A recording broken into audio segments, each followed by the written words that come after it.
Hey, it's the Bennington Show. Ron Bennington, Gail Bennington. Yo. Your week this week, first songs on first albums. Yes. Did not even realize. Yeah, that's I will follow. Now, is that not like completely a fully realized sound at that point? Hasn't changed that much. It's like they knew exactly the band that they were going to be all along. If that song had never come out and it was on a new album, you would go, oh yeah, that makes sense. If it came out today? Yeah. You too. Matter of fact, I'm not sure they ever did anything better than that song. That may be, and I've been thinking that all week when I'm listening to stuff. You know, you hear Foxy Lady and you're like, that's most people's kind of Jimi Hendrix favorite. What was the beginning of the week? The first one was Monday. Elvis Costello, Welcome to the Working Week. Okay, that's not my favorite Elvis Costello. But it's a good one. By far. No, you can be my 40th fucking favorite Elvis Costello song and still be a song. I know Chris Stanley was rocking out a little bit with To You. You know what? I realized I've celebrated almost their entire catalog up until about Elevation, that Tomb Raider song. Well, you got a good point. I don't know whether you saw the last tour on TV that they did from Paris. It was very Broadway. Like, they acted out their entire lives and were showing their old bedrooms and shit. Yeah, I mean, I was really struggling with it. I'm like, people just died in Paris, so they came back to Paris and I thought it was going to be this big love thing. I was like, and then I met The Edge. And then, you're showing like a little kid walking around and shit. And I'm like, oh, I don't know. Aren't we great? Yeah. It's you two, not me two. Should be us two. All right, it is the Bennington Show on, I'm going to guess, a Wednesday? It's a great guess, and It's correct. Now, not only am I going to be on stage this week with Big J. Arkerson, but I've been invited to the bonfire tonight at 6 o'clock. That's right, 6 p.m. tonight, Comedy Central Radio, Channel 95. I think it's 2095. Just 95. I don't know. I would go to 2095 first. Just check. Yeah. And then the mashup show is at the Stand. That's tomorrow, March 24th at 8:30 p.m. Go to thestandnyc.com or call 212-677-2600 for tickets. I'm already working on my cinnamon rolls. I'm bringing cinnamon rolls for everybody, but they're Canadian style. There's no icing. Okay, so it's just like cinnamon and butter, or? I don't know. No, there's nothing on top of it. It's just dry cinnamon, Canadian style. Dry as a bone. Yeah. Too much cinnamon. Is there ever? Oh, yeah. If you ever breathed in cinnamon, you could just start choking. Like, you can put a little cinnamon on a roll, and you're like, on a spoon, you're like, how many goes? It's like you just breathed in the desert. I've done that too, like tasting vinegar before. Oh. And it takes your breath away. I don't know why, but because when she makes Easter eggs, she wants to make sure that I taste each color. Look, green. So vinegary. Remember everyone was doing the cinnamon challenges a couple years ago? It was like very popular. That was the online craze. What do you do? Snort a line? You do a line or you No, eat it? you just had to do a tablespoon, and then they would just explode and be like coughing. Yeah, it's terrible. And immediately after, people were like, you could die from this. I'm not sure exactly what it does. It was cinnamon, hot peppers. It was fucking drinking a gallon of milk and letting it turn to cheese in your stomach. Fucking the computers helped nothing. And then one dude did all of them at once for one video and just started vomiting everywhere. That guy's fucking great. Yeah, that guy put everything to death. You know who that guy is? Who's that? Bono. What? I didn't even recognize him. I remember when Bono was called Bono Vox. That's the way he broke in. Is that true? Yeah. Bono Vox? Yeah, I think it means beautiful voice in Latin or something. And Sumptuous. Then especially with that voice. He thinks highly of himself. No one ever sits around going, I can't believe Bono hit that note. The range of that man. Yeah. It's a tight range, but he's made a lot of money out of it. Very tight range. And he saved Africa from itself. I was in a guitar store once when the Edge came in. Really? What was he looking for? Pedals? He's just playing around, playing some stuff. Did you yell, this is the Edge? I just kind of looked at him. Teeny. Short, petite. All rock stars are tiny, tiny people. They're just the littlest, skinniest people. Yeah. I don't know what it is about them. Any of the Stones, you can't believe how little they're, like little fucking salt shakers. So cute. Yeah. Teeny little rock gods. Yeah. And then Charlie would be Cinnamon Spice. Yeah, there's not very many big rock stars at all. Meatloaf only, I think, weighs 185 pounds. Right. He's the big one. Well, Joey Ramone had the height. Joey Ramone, yeah, you can have lanky height. Right. You know, you can get that Stephen Knight look. That's why he looks like a rock star. Yes. He looks like a total rock god. Rick Ocasek is a very tall, thin guy. I saw him on the street one time, and he just waves at me. I was staring, and he waves at me. I just go like this, Rick Ocasek.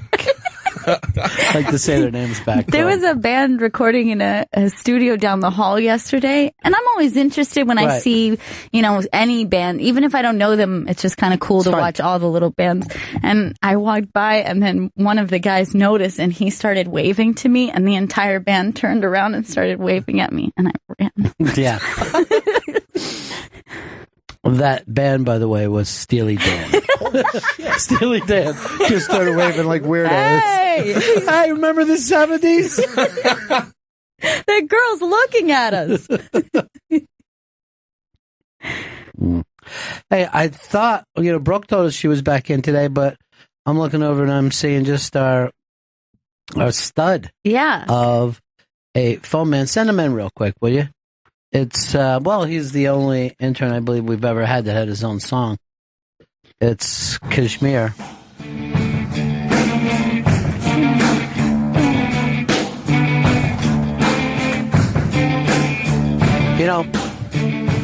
One time I saw Robert Plant at a Circle K, but I might have been just really high. I don't know. It was definitely Plant. I was just yelling, Robert Plant!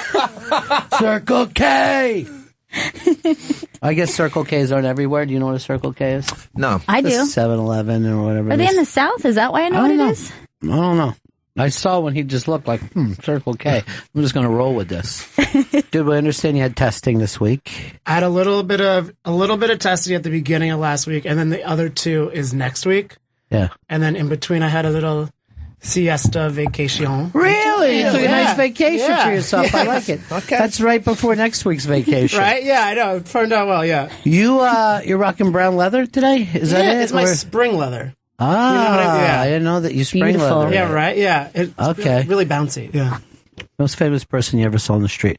Ooh, most famous person. I'm going to have to say I walked past once Beyonce and Jay-Z in Brooklyn. That's as big as you can get, right, in today's world. That's huge. And it was at first because I'm like, they don't walk anywhere. So I was like, those are some people in Brooklyn. And I was like, oh, what?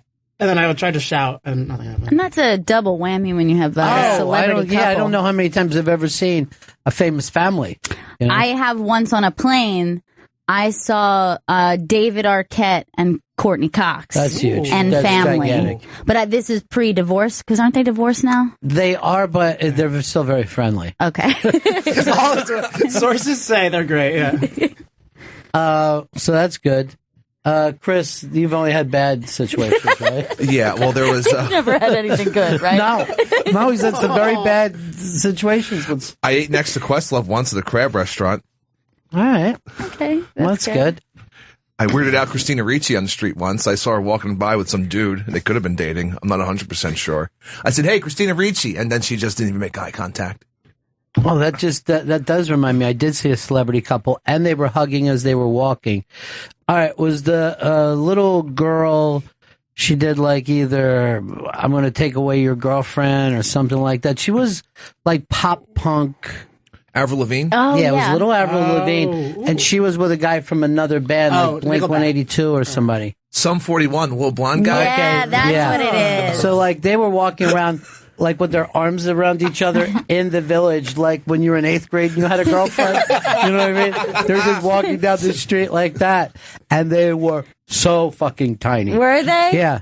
Yeah, she looks teeny. Oh, I was eating a hot dog that weighed more than both of them because I said, I just want to see something real quick. Yeah, they were fucking, but they're not together anymore, right? No. Look how little they were. They were like jockeys. Like they could have been. He's tinier than her. Daniel, Iowa City. Morning, Bennington. Spy Report. Spy Report. Spy Report. Video just surfaced online of Cat Williams sucker punching a young teenager. Yeah, we got it on the iBank today. Cat Williams, who's off stage, is better than any comedian on stage. It's a very, very fun one. So there's a seventh grader. Go ahead and hit it, Chris. The seventh grader looks like he's eyeballing Cat. In Cat's defense, the guy looked like he was fucking clocking him. So Cat, being Cat, was not going to wait until things went south. He sees the young gentleman and punches him in the face. Now watch this little boy.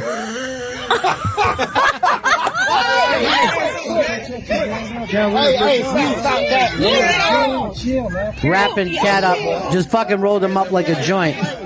And, Vito, you're a wrestling guy. I don't know whether you're familiar with the old chicken wing crossface that Bob Backlund once brought in.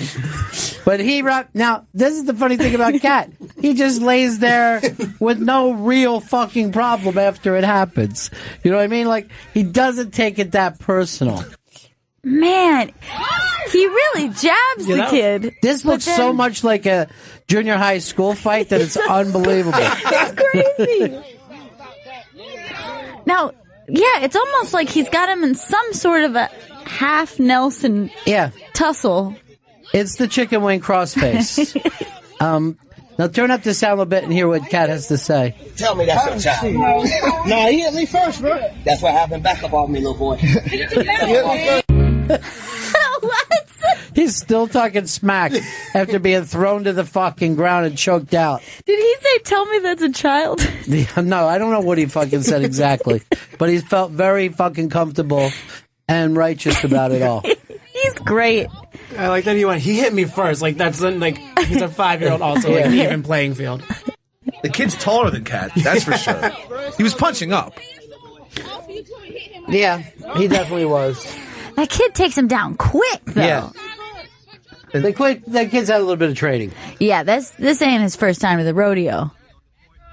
Ooh.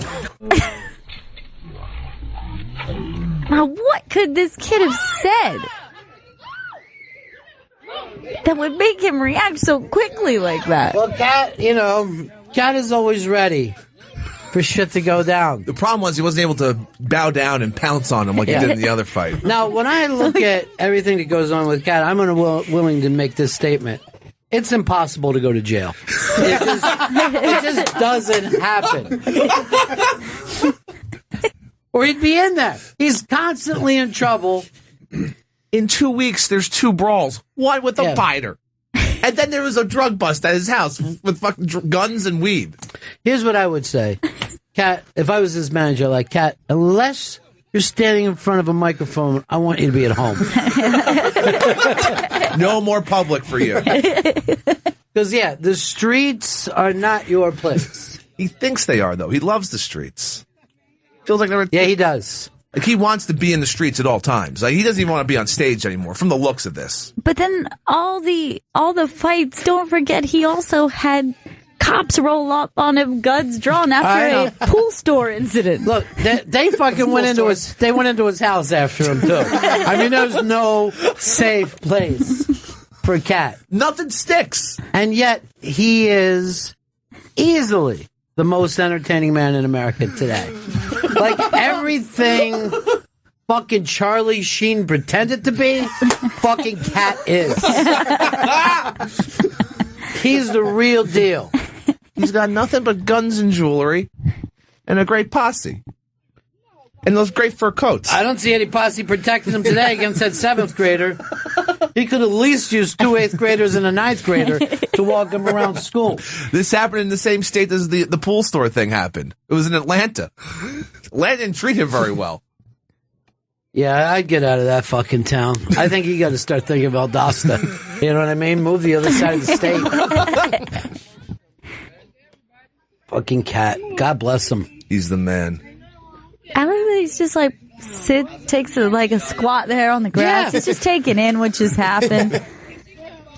Cat lives like the internet's never been invented. I mean, that's what people used to do before they had the internet. They'd be out, scrapping around, getting in trouble, and then sitting down and fucking talking about it. He's laughing. There's a smile on his face. He doesn't give a shit. He doesn't take things personal. He still got his jewelry. He still got his $50,000 Why watch. would I still have this?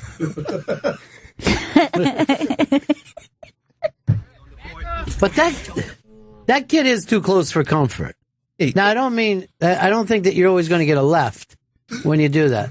But this kid knew a couple moves and thought I could put a fucking cat. His ground game is strong. Yeah. He's all about the ground game. Once he takes you to the mat, it's fucking over. That guy's an anaconda. I mean, he's not fucking around. He's got a future. Yeah, I guess he does if they ever have the under 150-pound WWE. I love that this fight ends like most real life fights do, where they just kind of dissipate and they're uncomfortable and weird at the end. Like that moment of emotion that started it is now over. Yeah, that adrenaline burns off quick. That's like a Roman candle, and then you're just like, fuck you guys a dick. Yeah, and they're both still together in the same space. Fuck you.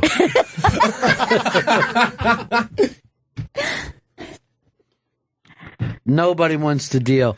This is kind of interesting. The reviews are coming in on the Batman, Superman. I think it's called Dawn of Justice. And they are not good. Oh, boy. Yawn of Justice. Oh! Shit! Damn! Here we go. Damn, Zack Snyder. Dude, you should hashtag Yawn of Justice right now. Make sure you're the first person on that. As of right now, it's a 36 rating on Rotten Tomatoes. Rotten Tomatoes normally goes high 90s for anything that is cartoons, Star Wars, or superhero. They love all those big budget movies all the time. Man, that is not good. That's rough. All you do is pad the numbers, and everyone's bloggers and whatnot are just trashing this thing. Everyone's saying it's too long at 2.5 hours. It makes no sense. A friend of mine, I'm not going to say who, said it was a nightmare. And then because she said to me, I hope you're not trapped into this Batman Superman. I go, no, my producer's Chris Stanley. Any fucking movie I see, no one else gets to see in the country. It's really not released here. He's like, I got a screening for you. You know, it's some Czechoslovakian film. You'll love it. This kid shot in his garage. The stuff that made Vito cry and quit film school. So it's art, Ron. I don't know why you couldn't get Batman Superman for anybody in your team? No, couldn't get it. And yet the entire Opie staff was there in the, they sit 9th center every single time. What? 9th center. But Jermaine Lassire, G-Baby, actually panned this one. Wow. Yeah. Whoa, that's serious. Yeah, that's serious. That's a kiss of death right there. Yeah. And then he started getting attacked immediately on his social media by the DC heads who accused him and his site of always being anti-DC and pro-Marvel. You probably didn't know that there was this Blood Crips thing. I had no idea. That takes place in the comic book world. Yeah. But a lot of, like, Fez doesn't like the Marvels of the world. Right. And then the Marvel heads, they hate, I don't know, Flash or whoever those DC guys are. Green Lantern. Like Aquaman, Green Lantern, yeah. Really just the duller ones. Yeah. Green Arrow. Green Arrow's pretty cool. What I like about him is that he has an arrow that's green. And a green hoodie. Yeah. I'll shoot you in the back with this arrow. That's my special power. Now, Great. even for me, I don't normally like these kind of movies, but I've never not been like, yeah, I'll go see the Batman movie. I've always seen Batman movies in the theater, but I don't really think this counts. It feels like some other weird kind of thing. Well, they used to be Batman running around and you could look at the sets, but now it's so CGI'd up, you don't even get that. It used to be like, I wonder what Gotham City is going to look like. I wonder what the car is going to look like in his bat suit and shit. But now it's like watching a computer game when you're looking at it, at least from the trailer that I saw. Yeah. Now, is this the one that had the really insane budget? I know they all have an insane budget. Yeah, this is $250 million. Yeah. So, but most of the people that will watch the movie are out of the country anyway. And a lot of them just go for air conditioning, you know? That's all they have. Yeah. But I don't know, like, if while you live in a world that has stuff like Brussels this week, why you want to watch Gotham City explode and Metropolis explode, I don't know why that hasn't changed it for you. Like, I watched those Marvel movies, and they're fucking up New York, and I'm like, I'm not in the mood. You know what I mean? I've seen it. Yeah. Don't like it. All of Midtown gets destroyed. Yeah, like this building that we're in, Hulk would have thrown a fucking bus through the window. And if that happens, you're not all that happy about it. Wipes out NBC in one swoop. Well, you would think that it would deter people, but in fact, I think it works the opposite, right? I mean, that's how Godzilla came about, was because after the bomb was dropped, it was like playing on fears that people had. And same with after 9/11, there would be like those kind of what felt like 9/11 porn type movies where it was Cloverfield. people. Yeah, Cloverfield was literally taking I saw Cloverfield in the theater, and I saw a lady get up and cry and start running out. And I yelled, "Do you know something, or are you just scared from this movie? Did someone text you?" But yeah, like we live in such a small world now that, you know, you have the thing in Brussels, and then I live here and there's machine guns all in our neighborhood, you know, and I'm like, yeah, I really don't want to watch a movie about that now, about how cool it is. Yeah. Well, in the movie, there's bombings. That's also what people were bringing up. It was like, this freaks us out. Well, I know they had to stop their red carpet in London because, you know, it's all dumb. There were people even mad about Obama not leaving the baseball game yesterday. I don't know whether you guys saw him. The Rays, the Tampa Bay Rays, went down to Cuba and played against the Cuban national team. Castro was there. Obama was there. They did a moment of silence for Brussels. And a lot of people were like, "You should leave." I'm like, it really isn't his country that got attacked, though. Right. You know what I mean? Like, every day something bad happens that if you're the president, you probably shouldn't be at a ball game. Right. You know what I mean? There's always something going down. We should never be at any ball games, any of us, I guess. I feel like if it happened in Miami, he should have probably left. But Brussels, he's not in charge of. Right. But that game was kind of beautiful to see because it's this old stadium. And one of the guys for the Rays escaped Cuba just a few years ago, and he was invited back, which he was shocked that, you know, this little Glasnost, 2016 is going on. So his family met him at the airport, and they're crying and they're hugging. Oh, man. And all that. But I have friends that I checked with in Miami and Tampa that are Cuban, and they're like, "Fuck this. You don't fucking pull that shit. You don't go back down there until everything is cleared out." Yeah. So there's a real break in the way people feel about it. So they just think it would be a betrayal, or like you're giving a sign of saying it's not that time. Yeah. Right. We got to get the Castros out. We got to get the people out of the jails that belong there. They have to return property to the people who escaped to Miami. That's going to be the big legal thing of who do those buildings and property belong to, the people who left or the families that have been living there for 50 years. So there's going to be a mess. Yeah. It's going to be a fucking mess. Maybe they'll just wait until everyone's dead. Of old age. Then we'll start over. But I mean, this is a thing that's been going on my entire life with Cuba. I mean, we couldn't be any closer. You know what I mean? In terms of that. And yet, this has been, we go back and forth to Russia. Yeah. China. Not fucking Cuba. It's pretty weird. strange. Yeah. We're buddies with Germany. Well, yeah. Well, we fucked them up. I mean, we Cat Williams there fucking into the street. It was just spite with Cuba. I feel like well, do you think it's spite? I think it was spite for all those years and just not wanting to give in to communism. Yeah, but you got to meet actual Cubans like in Miami. I mean, they're so, and like if I even said, well, things have got to, maybe a little at a time. No, they're hardline. Yeah, they got them. I mean, it's their family. I mean, imagine if your family was forced out of Astoria. Oh, God. and you found yourself, in some far off place like the Bronx, you would be, you'd despise it. That's what happened with them. And like I said, there are still dissidents in those jails, but it was a weird thing to see everybody playing down there. They love baseball in Cuba. Oh yeah, they're very big. It's literally their national sport, and then they don't play football at all.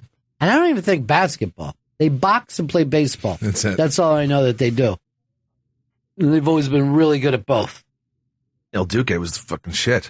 But there are, and I don't know how to put this without sounding, I'll say it's racial, not racist. Okay. But all the Cubans that I know are light-skinned brown Cubans, right? Mm-hmm. And I don't see any of that in Cuba now. These are really dark people. Interesting. It's like the light people left, the dark people stayed. No one fucking says that. But I don't know too many dark-skinned Cubans when I lived in Florida.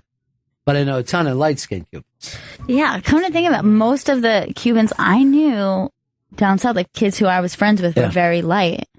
Yeah. And the Cubans that are still there, really dark. I wonder why that is. I don't know. I don't want to get into it. That's their thing. I'm just pointing out what no one else says. I would go like this. Obama, do you notice that you're the lightest fucking skinned person in that stadium today? Address it, Obama. I don't know. I think Obama could be like, what's kind of weird? I mean, I don't know if this means anything, but I'm the lightest guy here. I'm like the Edgar Winter. But no, he never brings it up. No one ever brings it up. He doesn't hit the tough subjects. That's his problem. He's coasting now. Yeah. I don't know if I don't know if anybody goes out and says that. I don't know. I don't know, like, if they have that same kind of... Well, you grew up in Puerto Rico, right? Yeah. So you're so light-skinned that you're actually waspy looking. Yeah. No one ever thought and still doesn't think that I'm Puerto Rican. Puerto Ricans that we bring on the show will not give you the brotherhood thing. Yeah, they'll call me Jewy. Specifically one of them. And you're not Jewish at all, right? No, I'm not. I grew up Lutheran.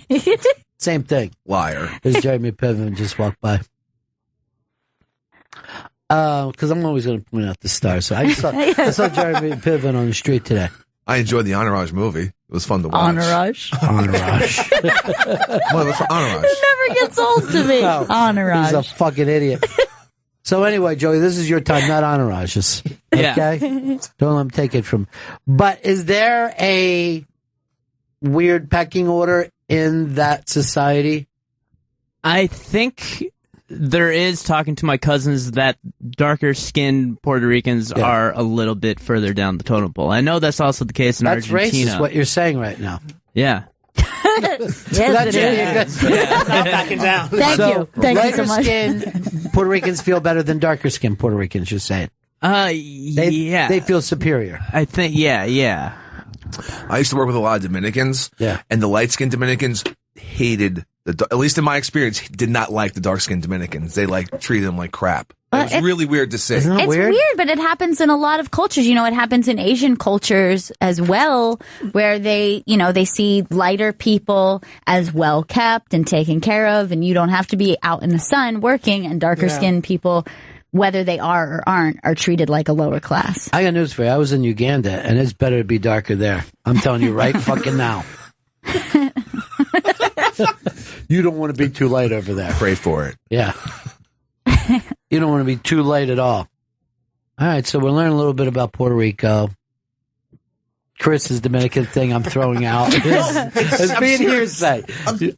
Yours is hearsay. He's actually a Puerto Rican. Yeah. You're just a fucking white guy from Queens. Hung out in Washington Heights. All right, Sammy has a point for us here. Sammy, do me a favor. Take your thumb off Sammy so I can get to him first. Sammy in Queens, what's happening? Sammy, we got you, buddy? Yeah, you there? Yeah, we're here. All right, listen. What happens in these places, Caribbean, South America is your darker-skinned people are the remnants of slaves that were used to work the plantations and used to unload ships. They tend to be on the coast. Right. The lighter-skinned people are more directly European, more directly Spanish, more directly in the higher social status. So when they exodized, the people who had money and influence would have been that class, and the people left behind would have been what was left from the slave descendants. And does that have a rollover to this day? Yes, everywhere in the Caribbean, it's still that way. It's that way in South America also. Say Colombia. If you go to Colombia, cities on the coast are mostly black, Negroid. If you go up into the mountains, the people turn more into a lighter skin, more into a European-looking person. And now, see, here's the thing. Here's the mixture. You have the Africans that came over on slave ships. Then you have the Spanish, but then you also have the native people to that area. Yeah, and my wife is of the Spanish and native people from South America. Yeah. And she's very light. Now, is that an upscale thing when you mix with the native people who were there? Or what they try to do is keep as much European in the bloodline as possible. So they always wanted to try to marry up, not down. So weird. Now, here's the weird thing. If you talk to Spain, they don't relate to Hispanic people at all. Mm-hmm. They're like, I don't know. Well, no, because the Hispanic people, what's mixed up the native population and the slaves. And it just, the French do the same thing with the French Canadians. They don't consider them French. They're just trash. Yeah, they kind of like them because they stay hardcore with their thing, but they also kind of consider them hillbillies. They're just like those people, I mean, it's cute that they won't stop talking French, but they don't consider them French. Now, do they see them speaking French kind of the way Italians look at Italian Americans, where they kind of have that kind of... Yeah. It's like when Italians come to Brooklyn, they go, why do you guys weigh so much? We don't have 400-pound people in our country. Carbon up, huh? Yeah. Well, they eat pasta like you could fit it in maybe your hand, like that. They don't. Them. Yeah. Yeah. And then they're just going through magazines looking at sunglasses.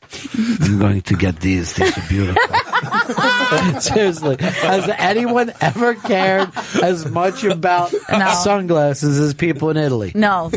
They have really nice sunglasses, and they're very serious about them. What would they do if they just saw us walking around with our drugstore sunglasses? They'd be pissed? They would just be disgusted. It's probably the same way they look at our shoes, because they're disgusted by tourists with white sneakers, like that, just like regular sneaker look. Yeah. To them, that just is like, oh, American tourist. That's a symbol to them. If you're not wearing like a nice pair of boots and a nice shades. In like 98-degree weather. Yeah. I thought I'd walk down to the Circle K. I got dressed up. So I try to keep everything back. Bring it back to it. Yeah, bring it back as much as I can. Hey, Sammy, what's up, buddy? Hey, guys, how you doing? Good. Yeah, this white and like dark Puerto Rican, Cuban, Dominican. Like, I'm Puerto Rican. I'm light-skinned like Joe.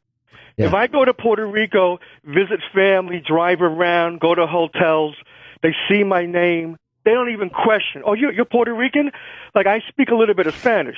When I'm in New York and New Jersey, my whole life, you Jewish?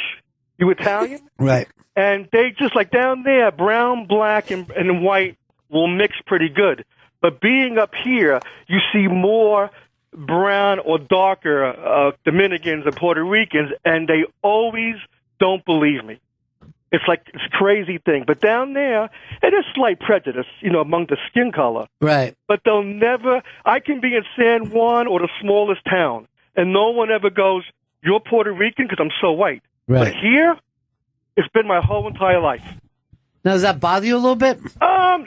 Not really, because after I got older and I start to understand, I'm like, you know what? It's like, if you look at the people here in New York, most Puerto Ricans are darker, and Dominicans. Like you said with Cubans, I have Cuban friends that are light. But then you look at other Cubans, like yesterday's baseball game, most of them have that dark skin. Yeah. It's like Tino Martinez. When he was on the Yankees, he's Cuban, and El Duque's Cuban. Yeah. One guy's white as hell, and one guy's black. So it's just very funny how here in the States, especially in our area, it's like they don't believe you or they question you and they think you're something else. Well, down there, it doesn't matter. I see Joe putting up with it all the time. No one has ever given him the, oh, you're Puerto Rican, including Puerto Ricans. They bust his balls. Yeah, like, you're not Puerto Rican. Yeah, it's one thing to say, oh, you don't even look Puerto Rican, but they go, you're not. Louis J. Gomez mocks him for his Puerto Ricanness. My dad forgets sometimes that I'm Puerto Rican. And just makes Puerto Rican jokes about it, right? Yeah, I'm right here, Dad. Half of me's offended right now. Accept me, Dad. All right, what are you looking at here? All right, this is Tino Martinez on the left, and that's on the right, El Duque. Both champion Yankees. Tino's one of the guys that I know from Tampa, and I feel like he and his family probably aren't on the side of going back to Cuba yet. Yeah. That's only because the other people I know from down on there that way aren't. I knew first time I met Tino, he was a college player. That's great. Came in and did the show, and he was just like a little baseball machine, man. He was just, Was a lot of talk around him, like, this guy's the real deal? There was guys on his team. There was talk about all of them. They all, went on and did stuff. There's just great baseball down in Florida because you can play 12 months out of the year or 11 months out of the year. So there's leagues going on constantly, and they're always being looked at. I think Vegas is like that now, where it's just nothing but kids just playing baseball all year round. Yeah, they've changed it till they spot people at a very early age, and they start. It's like what gymnastics was when we used to go, man, those gymnastics people are freaks. They're finding children and then dedicating and then just carving them off until you get to the prime. Disney does it with boy singers. You know what I mean? They start to find 8-year-old boy singers. Jake, Cleveland. Hey, Ronnie. This is a big thing in the black community, and it started back in slavery where they separated the light skins and the dark skins, and most of the light skinned people worked in the house, and somehow they thought they had a superior outlook on everyone that was dark skinned and worked in the fields, and it kind of carried on today, even in my own family, where I have a few light skinned relatives that didn't want their children going off marrying dark-skinned black people because they felt they were lesser than them. So it's kind of like laborers against upper crust people. Right, even though you're both in the same fucking shithole. Right. It makes no sense. Me and my wife just sit and shake our head. Both of us are pretty dark. She's from the islands herself, and she's dark, but she has a few aunts that would just look down at her. And same with her mom. Her mom's dark skinned, and they look down at her too. And it makes no fucking sense at all. No, it's always confusing with that, but it just goes to show people will find a way of being tribal. You know what I mean? Like everyone is saying, "Oh, don't," but I know towns where white people don't like the white people from the other town. That's who you're up against, right. Because you got nothing else to divide you. Yeah. We want to divide each other. They're bumps. They're disgusting. Yeah. Well, I mean, we see it. Look, in movies, Vito went to a film school. He had lower class values with his films. The upper crust people mocked him and basically crushed his dreams.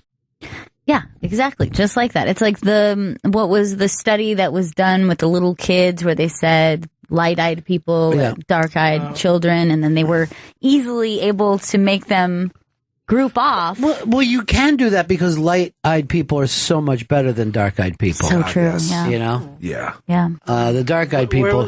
What? What study is that? Nothing. We were thought we're going to say it later behind your back. Yeah. Which side's my back? You can't tell. Them brown eyes. It's so dark. I can't tell. Why are we doing this with the lights on? Where did you go on your vacation? I actually went to Punta Cana in the Dominican, and so it was so beautiful. Really? Yeah. Yeah. And I actually wasn't because the airport is very kind of more central, and then the resort I stayed at was right on the coast. And like while we were driving, I was even able to see like the skin getting darker as we were getting closer. And I just thought it was like, oh, they're at the beach more. Right. And then I kind of was like, I was talking to people that were working there, they were saying like, talking about how they divide up even in their own little communities of people. And I was like, that's so interesting because they have like all these like shops on the beach and they're like, you can go to those ones, but not those ones because those are like, and they started speaking, like using words that I didn't speak because it was Spanish, but they were like just dividing even right next to each other. Well, even like if you go to Jamaica, the Jamaicans aren't allowed on the beaches. Hell no. Their own beaches because the white hotels are there. Our friend Solera is Dominican. We saw her the other night. She looks European. You know what I mean? She's like a glamorous European look about her. But then, like you said, you got.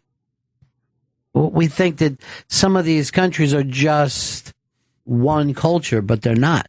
You know. Yeah, Trinidad is like that as well, right? Because Trinidad has dark-skinned people and then almost like of like Middle Eastern descent. I don't know how that happened, but there's like almost like Muslim there that are. All I know about Trinidad, I've learned from an Eddie Money song. There's nothing. I mean, I know the word Trinidad, I know the song Trinidad, but I couldn't tell you shit about it. I know we play them in soccer and they team up with Tobago or Tobago. So I don't know much about that little island. So you think there's like even a Muslim culture there? Yeah, there is. I have a friend from high school, and her dad was very dark-skinned and very much looked like, you know, island type. Yeah. But then her mother was Middle Eastern, and those are two, or looks Middle Eastern. I don't really understand where the lineage comes from exactly, but those are like the two main races, even though they're all. I'll have to go to the Caribbean parade that they have, because the Caribbean parade, they don't even go in with the Puerto Rican Day Parade. Right. They got their own separate. Like the West Indian, is that the one? It's West Indies. It's the West Indian Day Parade, yeah. That's it. There's one in the city and then there's one in Brooklyn, right? Yeah, the one in Brooklyn's like the day before and then the city one happens. Yeah, last year they start lighting each other up. It got fucking I'm like, crazy. I don't want to go. Yeah, I don't want to go to that. No way. No thanks. Apparently there was a float war that went down of some type. I think like an assemblyman got shot, like an official politician for the neighborhood. Yeah, it got weird. I remember that. Because I'd never heard of the Brooklyn one. I was like, wait, there's a pre-West Indian Day Parade? I only go over there for the Mermaid Parade. I figure that's as most I need. Love the Mermaid Parade. I'll be doing the bonfire and probably picking all this up there tonight. And then I'm at the stand tomorrow night with Big J as part of the mashup show, and some great names there too, Gail. That's right. You have the list of all the names there, Chris. That Seth Herzog will be there. He does none of us. I know. We don't have to plug it. It's all right. Pete Lee and Emily Tarver. Yeah, it's all right. Anna, Annapolis. Hi, buddies. Hey, buddy, what's up? So first of all, I have a fun fact, is that if you call 866 Rock God, you get the Hard Rock in Seminole Park, Florida. Oh, yeah. So anyway, I'm a drug rep. I work in pharmaceuticals, and I go to a lot of dialysis centers. My drug is for patients who are on dialysis. And I work in the greater D.C. area, and a lot of the patients that are there's some sort of chemical. I can't remember exactly what causes it, but if the patients aren't compliant with their dialysis, so if they don't come in and dialyze like they're supposed to, their skin can get darker, and a lot of the patients, they hate that. The patients that are there are more, some of them are more compliant because they don't want their skin to be darker. Their preference is to be lighter skinned, which I thought was pretty fascinating. I think it's fascinating that people from the islands don't want to get darker, and then we go to the islands to get darker. Unsuccessfully, too. Yes. Well, in your case, I do it very well. I burn. I just become red. It's creepy. Well, that's because you've drank away anything. But a lot of times they use it as a compliance tool to say, not only if you don't come in, all of these other side effects could happen, but that their skin pigment can get darker, and it keeps them coming when they've got to come 3 days a week for a couple hours each time. Crazy. Yeah. The world's crazy. I'm telling you right now, the world's out of its mind.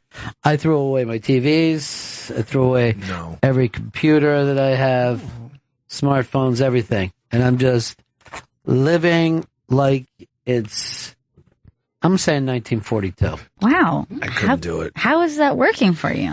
I got a radio, and if any big news comes across, I get weather on the ones. I'm fine. Not even a beeper? All right, here's a weird island setting. David Letterman was spotted down in the islands, and you would not even know it's him anymore. Oh, my God. He has taken some kind of a weird poop deck pappy look, but he's got a giant beard. What? And then he shaved his head and added, I don't know where we are here, 25 years to his look? At 30? least. He looks like a scary sailor. This is weird. Yeah. There's no way I would recognize him. If he passed me on the street, I would not for 1 second. I feel like I would still recognize him even if he was harpooning a whale. Because that's what it looks like his job is to do. Oh, my God, Dave. And then he's just making that crazy smile there. What is that? I guess it was a very strange expression. Is he scaring the local children? I don't know what he's doing. Now, why did he go less with the hair? That seems He just like got sick of it. He just got sick of combing it. You don't have to comb a beard, But he only did this top bit because he's kept his kind of horseshoe side. Yeah. And it's a weird look. He's just, he doesn't give a shit. Yeah, he's easily added a couple decades on. Yeah, oh yeah. And doesn't give a fuck. Two things happened. One, he retired. Two, he got that cut cheating, and he's like, it ain't gonna happen to me again. So he's giving up trying to pick up anybody, and it's just such a relief in terms of style. Wherever he wants now. Yeah. But normally you'd want to go. He actually looks like he's put on weight too, right? That's what I was. Yeah, I'm not used to seeing him that big. Yeah, he is much heavier than I ever remember seeing him. Well, He's that's always kinda TV. seems At like- TV, you got to stay really, really thin, or everybody will bust your balls. But there he is. He's shaving his head. He's wearing. It looks like fucking 1980s fucking earbuds. What is he doing? I don't know. Bright He's got a Walkman. He's got a cassette tape on his hip. The length of that beard looks as though I don't think he's shaved once, maybe. No, he hasn't shaved once. And he don't give a shit, man. Good for you, Dave. You don't give one fucking shit. He's living the dream. You got to give it to him. Yeah. I don't think he's coming back from the islands. He'll just stay down there. Doesn't matter where he goes. He's going to treat it like the islands. He's like Jimmy Buffett right now. You know what I mean? Wherever he is the fucking islands. Also, no glasses throws it off big time, too.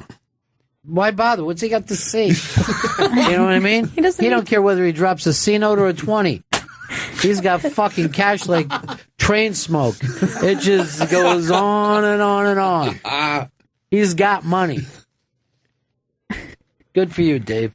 So that's up on the iBank today. It's the David Letterman pictures. Cat Williams getting fucked up by a 7th grader is great shit. The Dice series gets a full season premiere. And then this is another crazy story. Sarah Palin is up to be the next Judge Judy. She's going to have one of those celebrity judge shows. This is all she's ever wanted. Yeah. This is all she's been going for these years since the vice president thing didn't work out. Yeah. I think she was fine with it because this is more her speed. But how do you get to be a judge on a show when you've never been a judge? I'm not sure She how. doesn't have any law background, right? I don't think she does. I don't know how it's going to work, but the people who are putting it together are the same people who do Judge Judy and Judge Joe Brown. Right. And they said it's going to be a court-based reality show, but I'm not sure what she could be. She can't be a judge. Is she allowed to? I guess so. I guess it doesn't matter. You're just on fucking TV, and you're basically. If I say to you, Gail, you owe $3,900 to Chris Stanley, I'm paying you the $3,900. You know what I mean? You're getting the deal taken care of. Maybe it'll just be called judgmental Sarah, and she just talks down to people. God. Seriously, I have Joe all ready to do this dumb kind of wordplay joke. Yeah, that's not your What thing. is wrong with you? No more. I did. I was. You know what bothered me most about it? What's that? The giggle after Judgmental. That you did. You did like a little. You guys. Go back and listen to it. Just see how pathetic you sounded. I'm trying to get the laughter started. It was fucking nightmarish, dude. Hopefully, I'll fuel my nightmares tonight. Then you ought to go on that show, be the first person on Judgmental, and shoot yourself in the neck and say, I'm here to be a human sacrifice. Now, you know, her husband got fucked up in that thing. He's having all kinds of operations.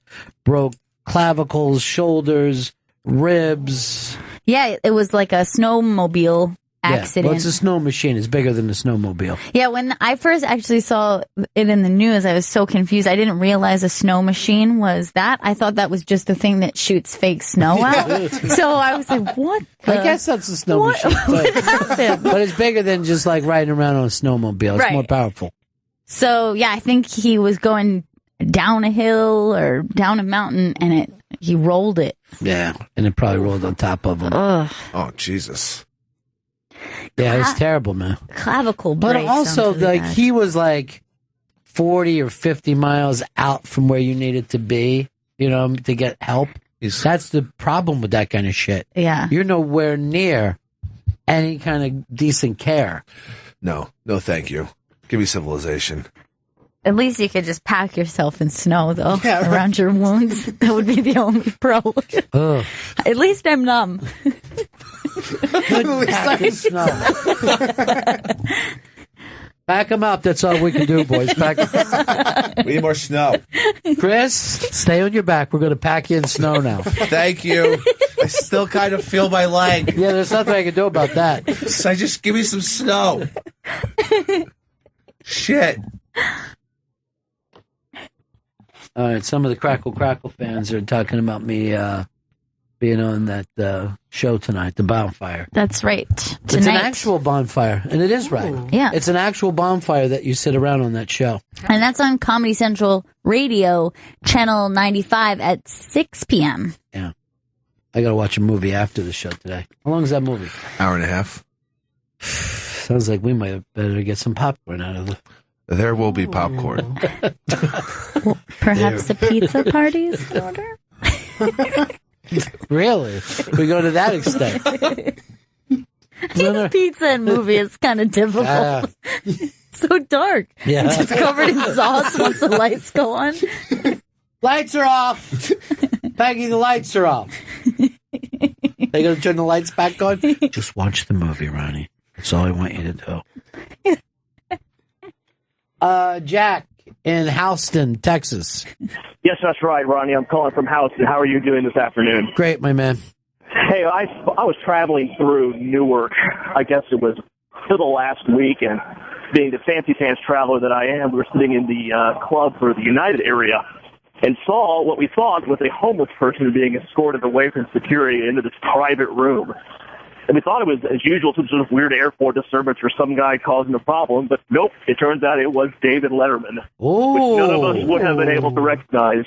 Gail is right, I had no clue who it was. Wow. All right, you know what?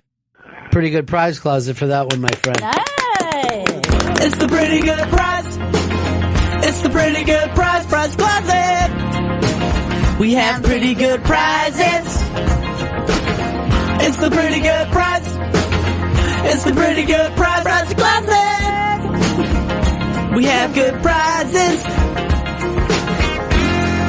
Jack and Houston.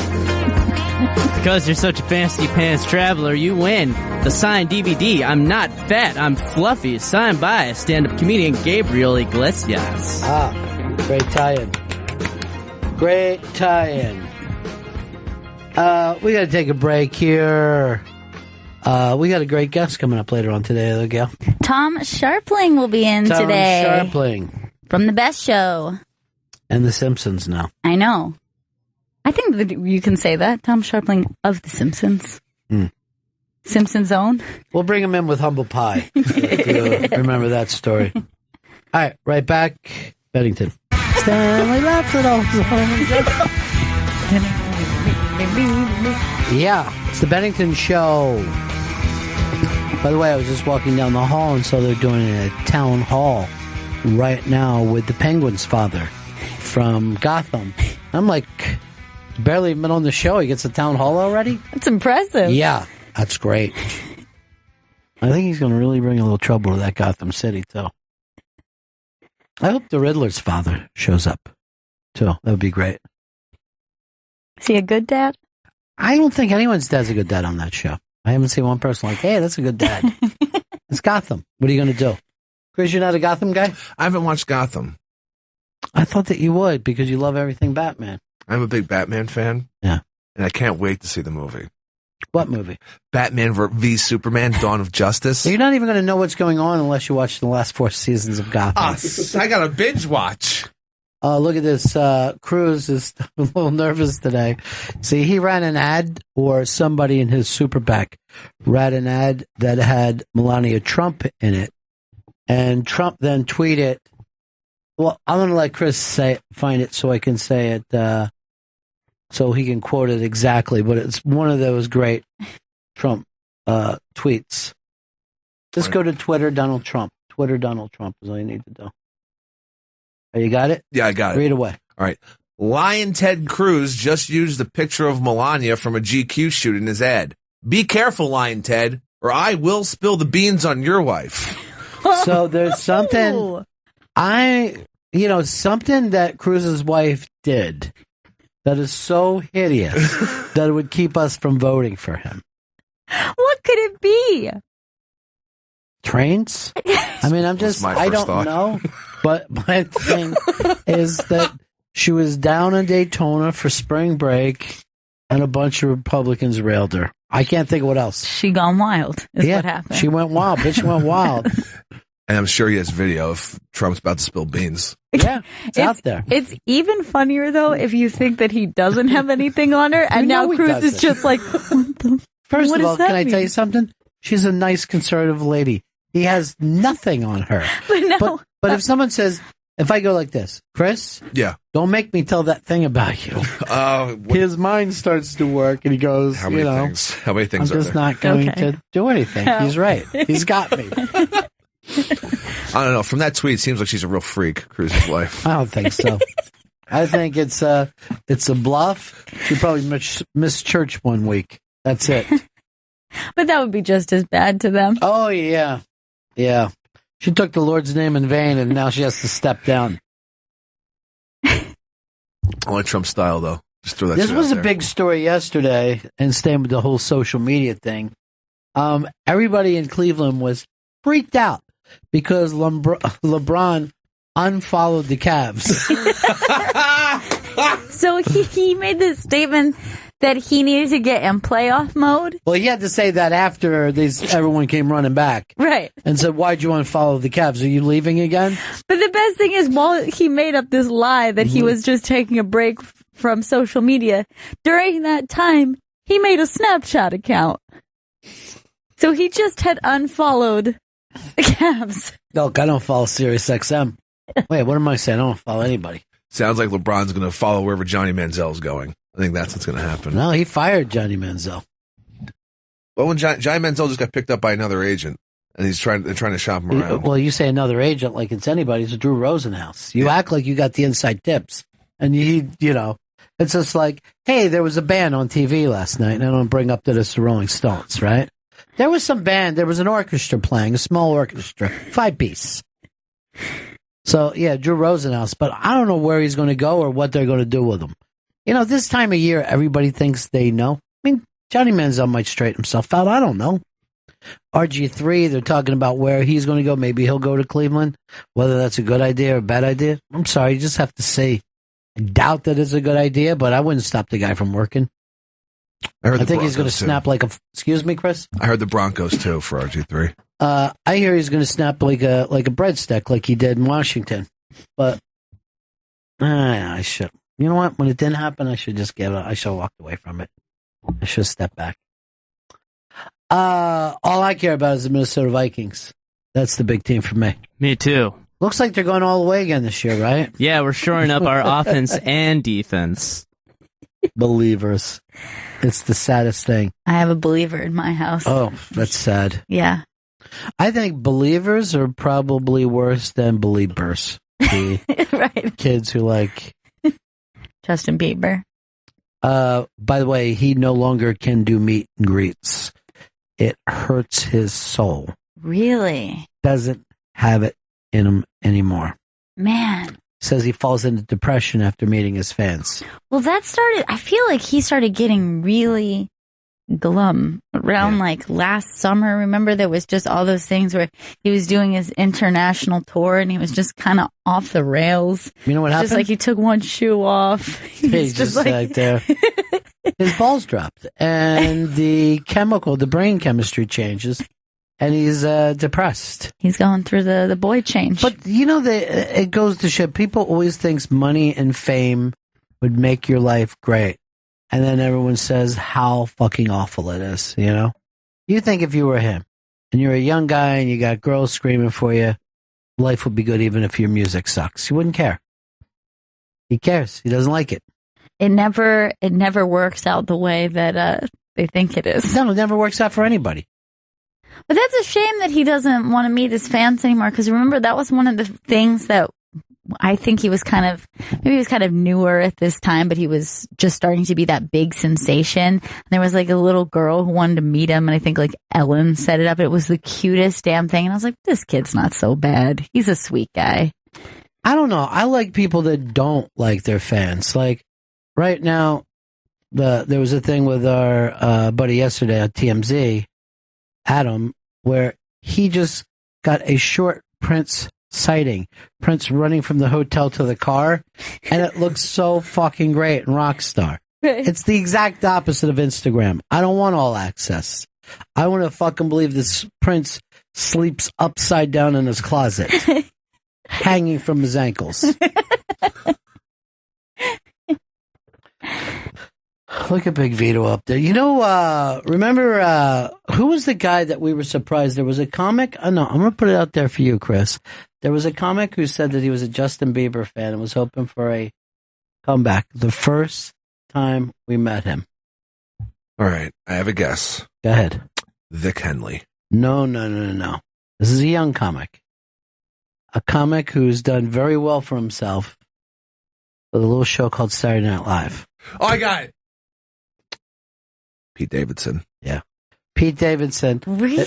Yeah, the first time we met him, we started talking, and he was like a kid, and he just started talking seriously about Bieber. And we all just sat here politely, and we're smiling.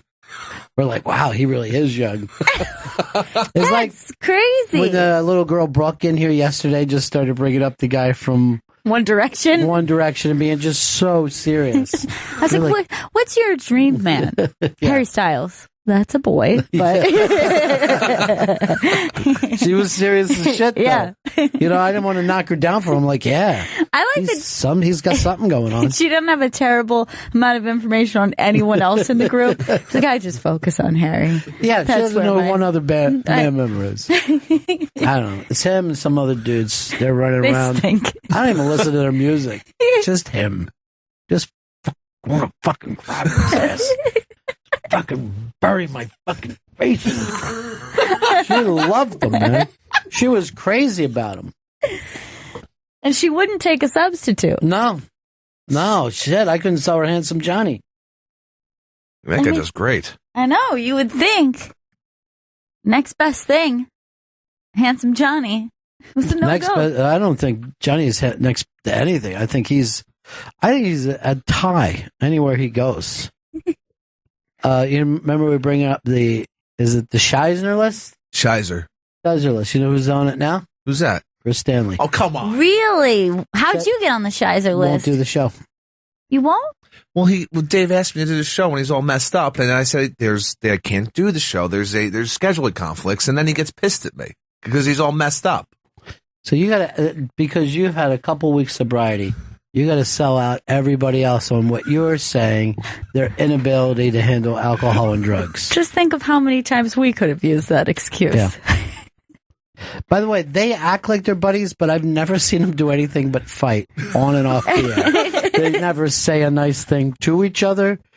or about each other. Right. And yet, this is as close as a relationship Chris gets. That's not friendship. That's a brotherhood. Yeah, that's a bad brother, though. It's like a step brother. We don't agree on anything. It's a very tumultuous relationship. Well, and now I'm on a Shizer list? That's what I heard from people. People wrote to me and said, I didn't catch him last night, though, but... That's not good. I would hate to be on that list. Wait, hold on. I got a little spy report here. Spy report. Steve in Maryland. Yeah, right. I think the thing that Trump is talking about, Ted Cruz's wife, they kind of like almost made a suicide attempt back in 2005. She moved from D.C. to Texas to be near Ted Cruz, and she didn't handle the transition well. And apparently on August 22nd, 2005, the Austin police got a call about her with her head in her hand sitting near an expressway, and the cop in the report wrote that he thought she was a danger to herself. See, I don't think people be turned off by that anymore. Yeah, like, well, all of us have some kind of dealing with anxiety and depression, whether it's us or a friend or a family member. Right. I mean, if anything, that would humanize Cruz, that he, was with somebody who struggles with that kind of thing. Nobody would be like, he can't be president. His wife's crazy. Yeah, we don't call it crazy anymore. It used to be called crazy. Now it's just regular depression that everybody gets. Do you run through any kind of depression things? I am more, I would probably be closer to like the manic depressive, like the bipolar, where I have really high highs and low lows, but I never go through the thing where it's, it spans weeks and I'm still at a low and I can't bring myself back up. Well, I have the, really spiked up and then down hard. Let me just tell you, the longer you stay in radio, the more you'll understand what real depression is. What about you, Joe? You ever run through any of that? I don't run through depression so much as I'll get anxiety. And you're also OCD, right? Yeah, I have to touch Cashmere's nose 3 times when I come in every morning. Yeah, I noticed that. Yeah. What's really That sounds cute, what but the weird. fuck is going on over there? Boop, boop. And now the day will be good. Anytime I sit down at a table, I like to rearrange everything, to be perfect. That's just annoying. Yeah. This table looks like shit, so I'm just going to... I brought some cleaning supplies in before... What about you, Chris? Oh, never any highs, just lows for me. Just depression. Yeah. Just a mild to severe depression. Most mild depression's the high end. That's you, manic. Mild to severe. That's you on a good day. Well, you have a lot of self-loathing, too. Oh, God, yeah. Makes you perfect for working here. Self-loathing, self-destructive. I think depression is so much more comfortable than anxiety. Yeah. Hell yeah. Well, you think depression's better than what I have, the manic? Because it feels terrible. I can't imagine you don't like the manic? Well, I guess it's more like it's what I know. It's familiar to me, but I think it would be really bad to be just sad all the time or just low or just at least you get more sleep. I guess so. Yeah, I don't get the sleep that you guys can get. I love a nap. Yeah. Fucking 3 naps a day. But, for me, it's more like you crash down emotionally, just completely unhinged. And then 20 minutes later, you're like, I think we should go out to dinner. I don't know. I feel good. This is so much fun. Everything we do is bad. Everything is ruined. Hey, let's paint. What about you? I hit a pretty bad depression after I graduated, and I didn't know what I wanted to do with my life. And right when you graduate, it was 3 months in middle of the summer all the way to the fall, where I didn't know what I wanted to do. I was applying to places and not hearing from anywhere. Yeah, nobody's gonna hire you. I moved out of my mom's place, and I just didn't know. And I worked at the bar, and everything was just coming down crashing, and I hated everything. And that's that mild graduate depression. Sure. Just floating. That's when I said plastics. You did. He was floating in a tub, though.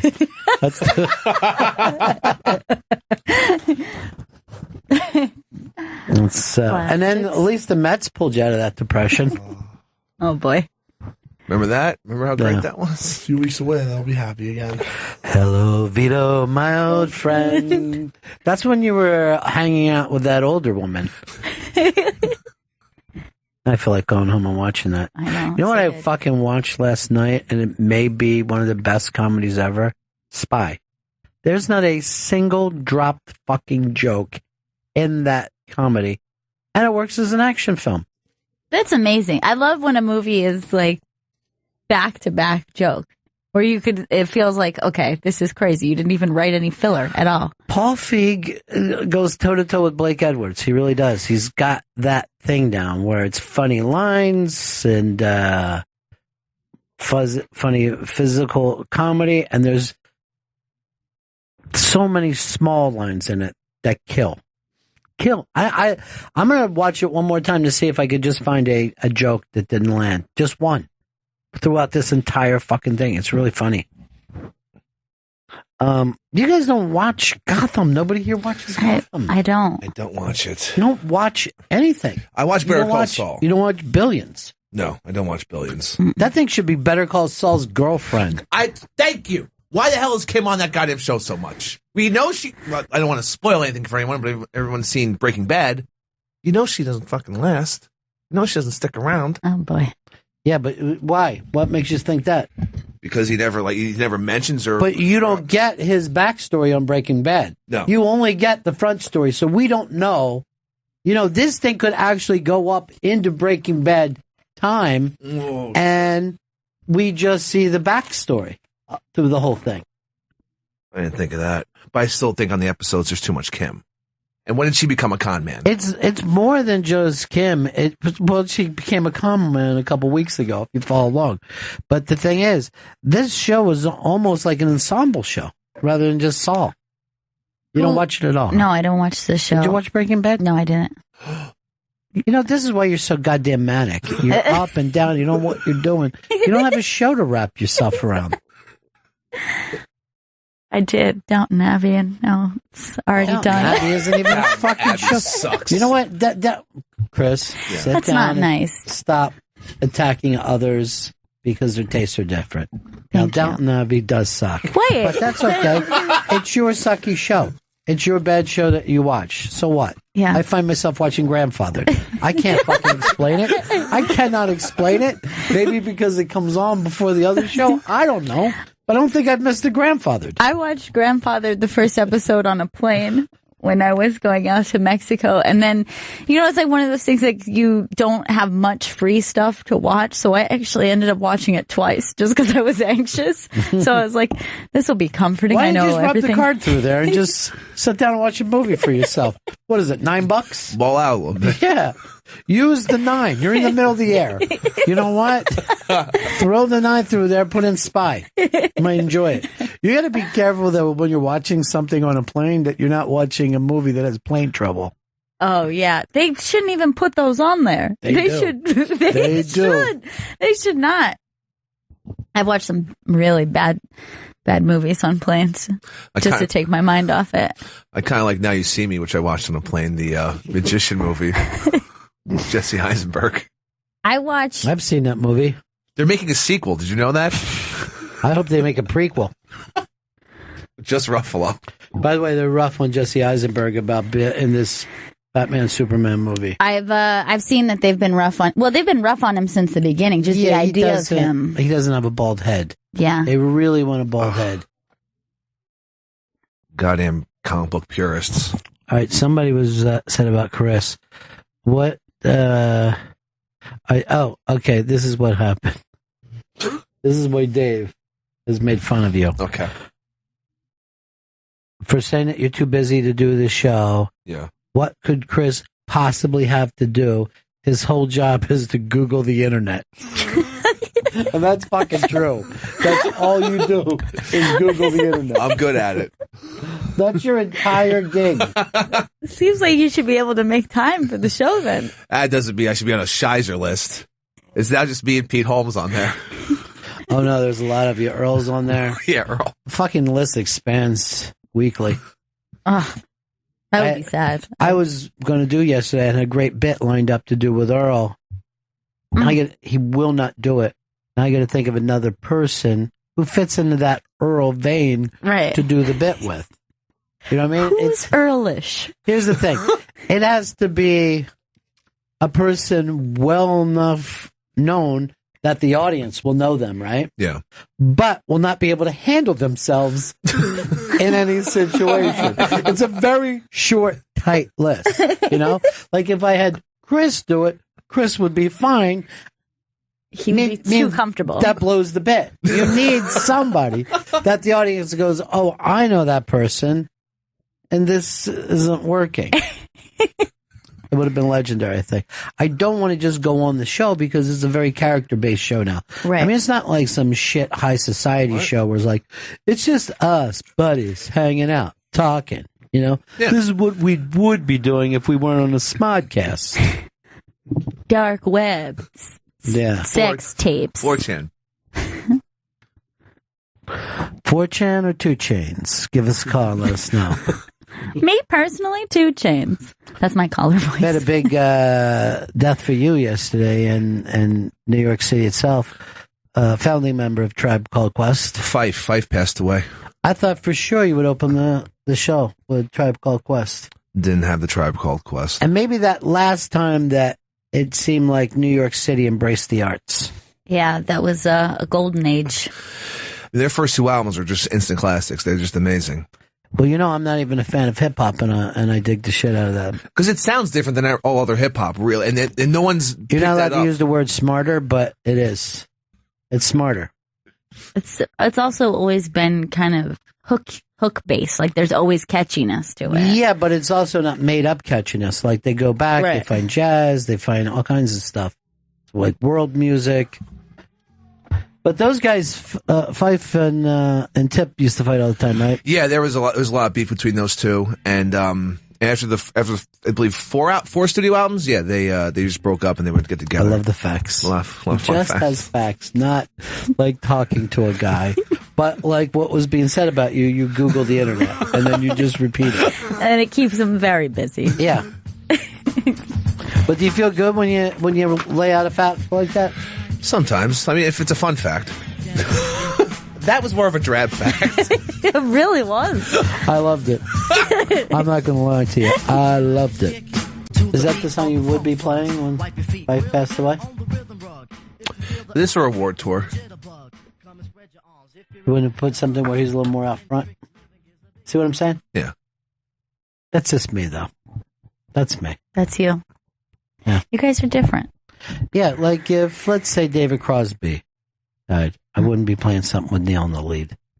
You're like, that's odd to make that pick. But that's me. You know what I mean? I'm old school that way. You know what I mean? But that's what makes you two so great. Yeah, that's what makes us pals, you know? I say tomato and you say what? Orange. Oh, boy. You don't even know that, right? You don't even know it's tomato. Tomato. I say potato and you say? Potato. There's no such thing as a potato. It's ridiculous. I say a potato. Excuse me, I'd like some mashed potatoes, please. I don't think anyone says it. No. In my house. Tomato may be British say, but I don't think they say potato, do they? My mom was always mashed potatoes up for tonight. And that woman could cook. She could cook? No, terrible. Don't speak ill of the dead. That's just the truth, though. Yeah, but don't speak the truth of the dead. Show some Irishness and just act like everything that happened was pleasant after they're gone. We fight like hell while they're alive, and then when we're gone, we say good things. By the way, thank you to Sarah Beach. We just got a package with all kinds of cool cooking supplies, cooking scissors. That's us, the Blue Apron guys. Yeah, this is perfect. Thank you so much, Sarah. Also, there's some salt shakers and herb scissors and salt and pepper shaker cozies. No, there's no such thing as this. Throw it to me. That is not a salt shaker koozie. He said cozies. Okay, so what this is a garlic peeler. What? This is a rollable garlic peeler. And salt shaker koozie has never existed. Because you don't need to keep it any temperature. I thought you want your salt hot. That's what I always thought. Well, nice. You know, I like the idea of this because I don't like taking that little skin off the garlic. It's annoying, yeah. It's annoying, and it's... particularly if you're trying to do whole cloves. Yeah. Because, like, if you want to, you can smash it. I don't like smashing like that. Mincing. But, yeah, this is great. I love it. Chris, check your email. Got it. That's his whole job, Googling the internet. He's so fucking right. I'm glad he's never talking to you again. That's rough. I'm going to fucking try to... Well, you don't care because you lost all your old friends. Yeah, he got what happened? Old friends. Old friends. This is supposedly going to annoy us. Was this on the Tonight Show last night? Yes, it was. All right, let's just hit it. Those cavemen go. All right, let's just stop it for a second. You got an actual rock singer next to you, Jimmy. Why would Jimmy be singing next to Chris Martin? A British rock singer. You can actually do. He's singing. And that. I don't understand why he does it. It's That would very be like, strange. can I say, this would be like me sitting with Vito and Chris Stanley, and I'm like this. Ajida, Ajida. You know what I mean? It doesn't make any sense. That's their culture. I'm here with Chris Martin of the band Coldplay. Hello, I'm Jimmy Fallon, and this is my actual voice. Why is he doing it? I don't know. Is there any reason for it? Like, what happens? He just sings the whole song, and then he's like, "What are you working on?" All right, go back. Let's see what happens. Oh God. Well, let me just wipe a single tear out of my eye. Boy. That is gonna go viral. I'm sending it out to everybody on my list. I like when he says again. It's about to be again. His hand movements were horrible. He put up the hand like it was... I know. He was like... Don't act like we don't like Jimmy Fallon. We do. Oh, of course we do. He's going through a stage where he's all caught up. You know what I mean? Okay. I mean, he's the new kid in town, and then what happens? He becomes the most popular kid in town. Yeah. That's a lot of pressure. Why not sit next to rock stars and sing in an English accent? Who's it hurt? No Who's one it hurt? You would do it, wouldn't you? Wouldn't you all do it? Yeah. I think I would. Keep working on it. It's about to be great again. I don't know. I don't know where you go with that. It's very strange. Chris Martin's a good piano player, huh? Well, yeah, he is. He's a fine piano player.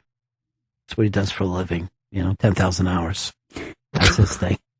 If you do something for 10,000 hours, this is my thing. If you do something for 10,000 hours, you want to quit after you're done. It's just a waste, then. Yeah. It's a waste of 10,000 hours. It's about to be ready again. Long John, you're on Bennington. The rock god, you got to play David Bowie to get this crap out of my head. Please. No, I just can't. I can't keep going with it. I think it's nice. I mean, Bowie just died yesterday, so Jimmy called in Coldplay, and one part of Coldplay. I think a quarter of a Coldplay. Yeah, the head of Coldplay. Oh yeah. I mean, there ain't no Coldplay without Chris Martin. Hey, can I tell you something? What's that? Ain't no party without a Coldplay party, because a Coldplay party don't stop. Every party I'm at, I'm playing Coldplay. It's about to be ready again. You said that Coldplay is your favorite band, right? Yeah, love Clocks, love Yellow, love Live in La Vida. Did you say you love Cox? Clocks. He did. Clocks. You got a little trouble hidden in the studio in a couple minutes. Yeah, Mr. Tom Sharpling. Tom Sharpling, who's had zero respect for you. I thought that you would do a Scope Bros today to kind of get your Scope Bros on your side, but you've almost laid off of that. I still just smoking with Chris. That's once a week. Yeah, I know. You can't get anything going. 10:45 a.m. Fridays. But yeah, the sobriety's really messed up my scoping. It's thrown me off big time. I mean, I still love the Scope Bros. Doesn't seem like it. They're my family. I love them. You give... Oh, really? Do you see your family once a week? And that's it? I see them 0 times a week. Oh, yeah, that's right. I forgot. You're an orphan. And all your old friends are out of your life. Yeah. So now I got you guys. What do you think that he... Well, you do have us. Thank you. From 12 to 3. I mean, that's a good chunk of the day. It is. I'm giving you middays. That's your time. Do not call outside of that time. I don't want to see you. I don't want you to know where I live. Yeah. I don't even like your emails. I'll lay off those. What happened to you that you were a dawn guy today? You sat on this thing at dawn. You weird sleeping? Oh, bizarre sleeping for whatever reason. I woke up at 5 in today. I woke up like angry. It was very strange. Did you pass out early the night before? Yeah. And then I passed out at like 9. Yeah, last night, and then I woke up at 5. Every time he passes out like that in early night, everyone thinks he's dead. I was like, "Do you hear from Chris?" No. Have you? No, but I think he's okay. Why do you think he's okay? Well, I'm just sitting here watching Fallon, and he's singing "Life on Mars," and I'm just feeling like everything's okay everywhere. You know, maybe that was supposed to be for the bombers. Maybe that was for the Brussels. Maybe. You know, he didn't say that, but he could have meant it that way. Continue life on Brussels. Anybody say? Anybody know if Van Damme said anything about it? I don't believe he put out a put out a what? Statement. That's the word I was looking for. Fire? Is that what you're trying to say? I don't even know if Jean-Claude's on Twitter to even put out a statement. There it is, right there. You're supposed to do nothing. He responds, giant fucking thing. Why does Jean-Claude Damme look more like Robbie Williams these days? Oh, he does. Yeah. Very much so. I hope. In his look and style. I hope Fallon just covers a couple of Robbie Williams songs. Oh, I would love that. DJ, Yeah. He said, "I can't begin to explain the pain in my heart right now." Oh, that's his home. My heart goes out to the victims, their families, and all the people of my home country, Belgium, on this sad, sad day. Let's pray for our world, my brothers and sisters. That's nice. I never really knew where he was from. Muscles from Brussels. That's his nickname. Yeah. Oh, that's him. Yeah. I knew that was a thing, but I didn't know who it was. I was at a restaurant once where you could order mussels from Brussels. Like, I think that's too far for shellfish to travel. I would have given it a shot. No, we overnighted. I like that name. Mussels from Brussels, please. I found the mussels were actually from Cape May. So, is this part of we're putting everybody's doing a little flag or heart, broken heart? Yeah, and pray for our world. JCVD put that up, Jean-Claude Van Damme. That was nice. And he ends it, love Jean-Claude Van Damme. Oh, back at you, big man. I'll tell you one thing. If you ever get in a fight with Jean-Claude Van Damme, at some point he's going to go into a split. He'll jump find up a way. on 2 tables, split while he's punching you. Never saw another fighter do it. I mean, I'm just, look, there he is. He's split. It's his own Instagram. He's just posting stills from his movies. It should be. Here's a movie I was in. Look at that split. I mean, he's doing a split and breaking a clay pot. I saw, I was lucky enough to get on set, and I hear this rip, and he had ripped his taint. Oh, God. No. Yeah. And literally and I don't want to, speak, his asshole and his balls were connected. Oh. John. My God. Jean, no. Jean! But I feel bad for him. It's the only person I think I know from Brussels. Now, there was a Mormon kid that got hit, right? Now, this Mormon kid, and they're over doing their thing where they try to get people to become Mormons in Europe. And so far, over the last 50 years, they've got 0. But they keep trying. That's the Mormon way. Mitt never gave up. No. Well, he doesn't give up on Cruz either. He loves them. So this kid who was in the thing and got hit with some shrapnel, he's okay, though. He was also in Paris when it happened. So he's in 2 terrorist attack. Oh, wait, stop. He was also at the Boston Marathon. Same kid, block away. He's been at 3 different sites in the world where there were terrorist attacks. Oh, my God. That's really I mean, weird. If he wasn't a Mormon, he'd be a fucking suspect. Let's face it. Absolutely. He would absolutely be a suspect. But it's almost like some, Unbreakable stuff. It is. It's a weird Unbreakable. It's one of those that death movie, remember? Final Destination. Final Destination. there it is right there. There's the kid. You can see he's just a young boy. 3 different terrorist attacks. He was in this vicinity. This one, of course, closest of all. He took a little shrapnel in the leg. He had to get an operation. I mean, I'm acting like it's small, but it's it's a rough thing to happen. But wherever he goes, there seems to be a terrorist attack. That is so bizarre. I'm sure his family is like, all right, enough of the. No, they said it's God's will. You stay out there, you keep looking for Mormons. You got to do so much time when you're a Mormon overseas. That's part of the requirement. Yeah, you have to go up their version of whatever, and you help people, and then you try to get people to be Mormons, and you got to do that. They have a term for it. I think it's called the 2 years of annoyance, but I'm not sure. Yeah, you annoyed enough? Yeah. How many people have you annoyed? By the way, speaking of that, ask Jimmy Fallon if he'll sing a Styx song, so I can finally just hang myself in my living room. Well, that was the last straw for him. Couldn't take any more. I think he wanted to go out that way with a rope around his neck. He couldn't go on. Tom Sharpling coming up in just a little bit.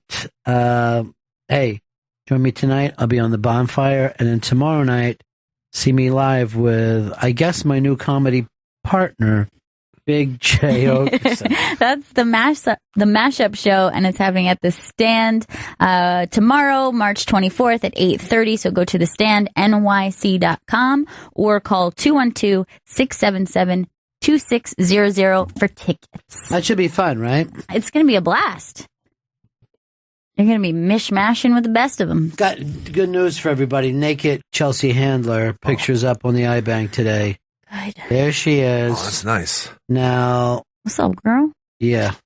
She literally is doing the full frontal, and it's for somebody's birthday. I can't. Reese. Reese Witherspoon. Yeah, she loves Reese Witherspoon. So she sends her a naked picture of herself, full frontal. Gorgeous body, Chelsea Handler. Beautiful. Yeah. And she looks great with socks but nude, which I know some people have problems with that, but I think it depends on the kind of socks. I don't think you want to see kind of a pair of sweat socks. What about just like one of those sporty ankle socks? Yeah. Well, what are the like Bobby socks or socks? You know what I'm talking about? Yeah, the one with the little lace. Yeah, I think that one works. Yeah. And she's wearing the high knee highs. Chris, you're shaking your head. You don't like it at all? No, if I see a stitch of anything on the feet, pissed off. Would this make you feel better if the socks were wet? Ew, no. She does appear to be in a dressing room or a changing room. Could be wet at the bottom of the feet. Soggy socks? No thanks. No, Chris, no, what about a thigh high? Fully nude except for a thigh high stocking. That's a sexy look. Nothing. I like skin. I don't like it covered up. It's a famous sexy look. It's very... like with a garter belt. Doesn't do it for me. Are no you lingerie, fine with... no nothing. What about a shoe, a heel? Are you fine with it? No. What? Get that shit out of here. A lot of guys like that. Well, I ain't like a lot of guys. Okay. That's weird. That's nothing to brag about. No, here, stop running around trying to find pictures of stuff. What if she was just wearing a pair of cons, nothing else? Without nice. socks? No socks Even at more all. disgusting. With a stick foot? Yeah. No. In a con, that's just canvas. That sounds cute to me. Yes, it is adorable. Particularly if you're in cross-leg seated position like this. What about this? Yeah. No clothes on. Oh, good. No socks. Good. No shoes. Sexy. She's wearing flippers. No, it's crazy. And she's dry? But just think Yeah, about she's how totally cute dry. her walk would be when she walks over to the bed. I'd probably vomit. Kick her out. What are you doing with those flippers, lady? Beat it. You like this? What about this? Okay. No socks. Good. No shoes. Great. She's simply standing in a bucket of cake batter. Just standing there looking at you. Uncooked cake batter? That's disgusting. Yes, that's the only way to get it. Stops being batter once you cook it. Becomes cake, Chris. Yeah. Cake foot? You No. didn't say a Batter bucket girl? of cake. Okay. Because she's taking the feet out. There's batter all over there. It's not going anywhere. Oh, you're right about that. You're all making All right, what points. about this? There's no socks, Yeah. no shoes, Okay. but on each foot, she's wearing a watermelon. And she's just standing there like that. Adorable. Yeah. No! That is sexy. No, it's not. Look at her right now. You don't find that, Chelsea, to be I mean, it's full frontal, and she's a beautiful, gorgeous, free spirit, too, isn't she? She's a free spirit. Look, as we were scrolling down on the page, and I'm like, oh, all right, topless, great. All right, hand over naughty parts. And then I see the socks. I'm like, ruined for me. Why'd you have to do that, Chelsea? Take this picture from the knee up. I'm happy because I don't know. How could that ruin it for you? Hate socks. Hate leggings. You know, there's actually shoes that are called fuck me pumps. Yeah. Yeah. No one ever says fuck me bare feet when she came in with her fuck me bare feet. I do. I know what she was into. How about this? Yeah. Bare feet. Good. Naked everywhere. Okay. Just covered in toe fungus, though, down each toe. Is that better? It's funked up. You know, it's better than the shoe. I'm going to be honest. You'll be praying for a sock or a shoe. God, no. I'm like, oh, you know what? She's brave enough to show me this fungus. Thank God she doesn't feel bad about herself to, try to cover up. She's doing it for me now. It's bravery to you. Yeah. 100%. It's a good woman there. There was a plane crash this morning. That Mormon kid was standing there when it came down. Weird. Oh, what the hell? Was he looking at it really intensely? Bad luck, Schleprock. That's that fucker. Someone put this kid away. Yeah. He also bet on the Mets. There you go. And the Panthers. Okay, makes sense. You don't like that at all. That's sexy, Chris. No, it's stupid. Here's what I like about Chelsea. She's like, it's my friend's birthday. What do I do? I know. Send her a naked picture of myself. And then somebody had to put that out, right? Yeah. I mean, I thought she did. Because she loves to put it out there herself. Yeah, you're right. She probably did. It might be on her Instagram. Because a lot of times... An Instagram post. It is, yeah. But it is kind of an interesting present for your heterosexual female friend. Maybe they're not all that heterosexual, you know? Maybe. I mean, she's always dated men. Maybe they got a little bit of a Mama Cruz thing going on, if you know what I'm saying. Perhaps. John, Jersey. Pep, if she's naked, beautiful, hot body, walks up, she's got leg warmers on like the girl in Flashdance, just feet uncovered. What a feeling! Feel it on my ankles and thighs when I wear leg warmers. I might hate leg warmers most of all. What? Yeah. That's a very sexy look. No, it's with not. the little toesies sticking out. You don't even like them on the outside of the pants like they used to wear them? No, this goes past even, nakedness. This is just like, that's a stupid piece of clothing. It's the 80s. It's a god-awful small affair. Jimmy? I wish he would have went full, fucking parody with it. Like, with a moose with some funky hair. What are you doing, dude? This is how I pay homage. 12 U.S. citizens were injured in that attack. 12. One of them was that Mormon kid. That's the weirdest story, that kid. I know. I couldn't believe it when I read it. I immediately went for the movie rights. And the rights that I wanted was the right to watch the movie. So, you got the rights and then say, make this for me. I've got the movie rights for the next 9 Star Wars. What? Yeah. I'm going to watch them all. I have the rights to watch those movies. My poor buddy G-Baby attacked last night for just giving his opinion. It's not fair. It's not nice. He should be allowed to say what he feels. What are you going to do? It's a mean internet out there. Haters. They're out there. What do you mean by haters when you say that term? I've never heard it. Haters going to hate. What do you mean? Is that like people are haters and they just hate on things and they're going to hate because they're haters. But are they haters even when they ain't hating? Yeah. They're always like haters. If a hater gets let's say banana pudding. It's like, this is delicious. Are they still a hater? They're still a hater. I don't think so. Hater at all times. No. I don't think so. The world is more complex than that, Chris. There's haters and there's non-haters. It's black and white. All right. Some people are saying that this is a takeoff of a Kim Kardashian picture. Really? I'm only thinking of like the bar one. Yeah, that's one they were talking about. Oh, so like her hands are supposed to be the bar. The hands are the bars. Gotcha. It's a good look. She doesn't know how to put stuff in like that. Why don't we break here? When we come back, we're very excited about this. Tom Sharpling is going to be here. @Sharpling is his Twitter tweet. to tweet him. And you can hear him on The Best Show, which airs Tuesdays at 9 p.m. on thebestshow.net. All right, we're right back. It's Bennington. All right, it looks like a radio war has started. Tom Sharpling is here, dressed as a scope bro. He's a number one scope bro. Yeah. Pretty much. I'm pretty proud to be one of the, probably, I think, Scope Bro number one. Sure. And then others have run with the whole Scope Bro thing. Really? And tried to commodify it. But I always thought it was like a pure thing that you wouldn't like sell a cheap T-shirt or something like that. Cheap. Now, here's the deal. Then you're playing humble pie as he comes in as a way to make him feel bad about one of his radio regrets. Yeah, exactly. This is a love-hate relationship. There's no love here. Will they, won't they? No, that was not a radio regret. That's a straight-up life regret. Radio is only one portion of a human life. That Patti Smith thing is a full-on, all-encompassing life regret. Still no idea why you asked her. No, I panicked. I was in the elevator. I figured I'd blow her away with a question she never heard before. I asked her how her shows were the other night, and she said, very good, but she was a little tired. And then I said, did you ever see Humble Pie back in the day? And then she immediately got off the elevator, I think on a floor that wasn't hers, and then probably was going up the fire escape to get to her actual room.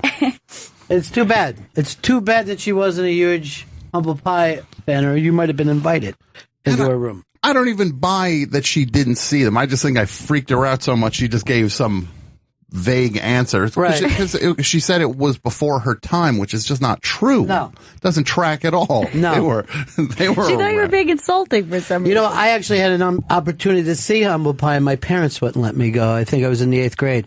And they said, absolutely not are you going into the Philadelphia Spectrum to see Humble Pie. That's terrible. I know, it's terrible. Who else was on the bill? Those weird bills where it'd be like Humble Pie and like Ravi Shankar. Yeah, there would always be. Those were just gigantic bills, like 3 bands at a minimum, 20,000 seats, and $5 to get in. That was the deal. Yeah, and $5. Yeah, and the audience had some compulsion to throw like M80s at their heroes. Yeah, like back then. I was at an Aerosmith show. M80 comes down right in Steven Tyler's face. He goes off, leaving. And the entire place is booing him as he's holding onto his face. Philadelphia. But that's what you do to your heroes. Yes. You try to blow them up. Well, Philadelphia will also blow up the opening acts no matter who they were. They would boo them and tell them to get off the stage. The people would leave mean, and then we'd have to wait an hour and a half to see the headliner instead of listening to music. And then when the opening act was huge, they would brag how they saw them. Right. Before anybody else. A lot of people that would get booed off in Philly would then headline within a year. You know what I mean? Right. Headline within a year. Now, I know my man saw or tried to see Jane's Addiction at, what is that theater that's right in the Delco, kind of just on the edge of Philly and Delco? The Tower Theater? Yeah, that's in Upper Darby. So he saw, he tried to go see Jane's Addiction. Somebody threw something within like the first few moments of the set, and they were like, forget it, we're off. They walked off, and then it was like an all-out riot. People were like ripping. Oh, sure. I saw Stones riot like that up there. They were like at ripping JFK. the seats right out, and yeah, but they do that quite a bit. It's the way to get new seats in Philly. It works out. Cancel a show. We've got Tom Sharpling here with us. The Best Show airs on Tuesdays at 9 p.m. at thebestshow.net. Wearing cool sunglasses and a ScopeBro Yeah, shirt. number one Blue Scope. blockers. That's my brand. I bought 3 for $9. Where'd you get that deal? I know you're lying. On eBay. On eBay I bought. Here's the thing. He's got these cool blue blockers. He's got the shirt. He's got the hoodie. But you're looking very fancy. You say it's your brand, but it doesn't seem like it I got is. a dad shirt on. And it's a good look on me. And I've been rocking blue blockers way before even Zach Galifianakis, all right? So I was the original I don't think dude. so. I think you came in after Zach. No, I did like not. a lot of people. No, he had the tortoise shell. I've always been a black blue blocker guy. Come on. You're so weird. Why am I weird? It's a great sunglass. You stole that from him, and then you also been wearing a Baby Bjorn around. It's a terrible sunglass. You're right now. I can barely see you. And then if I do this, I feel like I'm going to go blind because all the light comes pouring in. Look, it's a good medium sunglass, all right? Look, it's not, I'm not going to, none's too dark. Everything's a little washed out. I love it. It looks like radiation poisoning. It looks like something horrible has happened. Yeah. I don't think that's bad. Or you're just coming out of eye surgery and you can't. Like, you got to wear those for 36 hours. I brought these goddamn things back. What is it about the blue that you want to be blonde so much? He hates blue, this guy. It makes me sick. Yeah, and we're in a blue room, basically. Yeah. So now everything looks black with the walls. I like that. There's nothing wrong with blue blockers. They're a great sunglass. And I think people just, you know. I'm a Galifianakis fan, too. Yeah. I love the guy. Definitely. I love Galifianakis, but the guy took my sunglasses. And now Sharpling's that's coming in how it here. went down. You know, I like that you have a Scope Bros t-shirt on. That's good. But the hoodie and the sunglasses, I know you're trying to mock me. But I will say with the shirt, the second time I've worn it, it's already falling apart. Bullshit. That's quality. There's quality 2 product. rips in the seams. Yeah.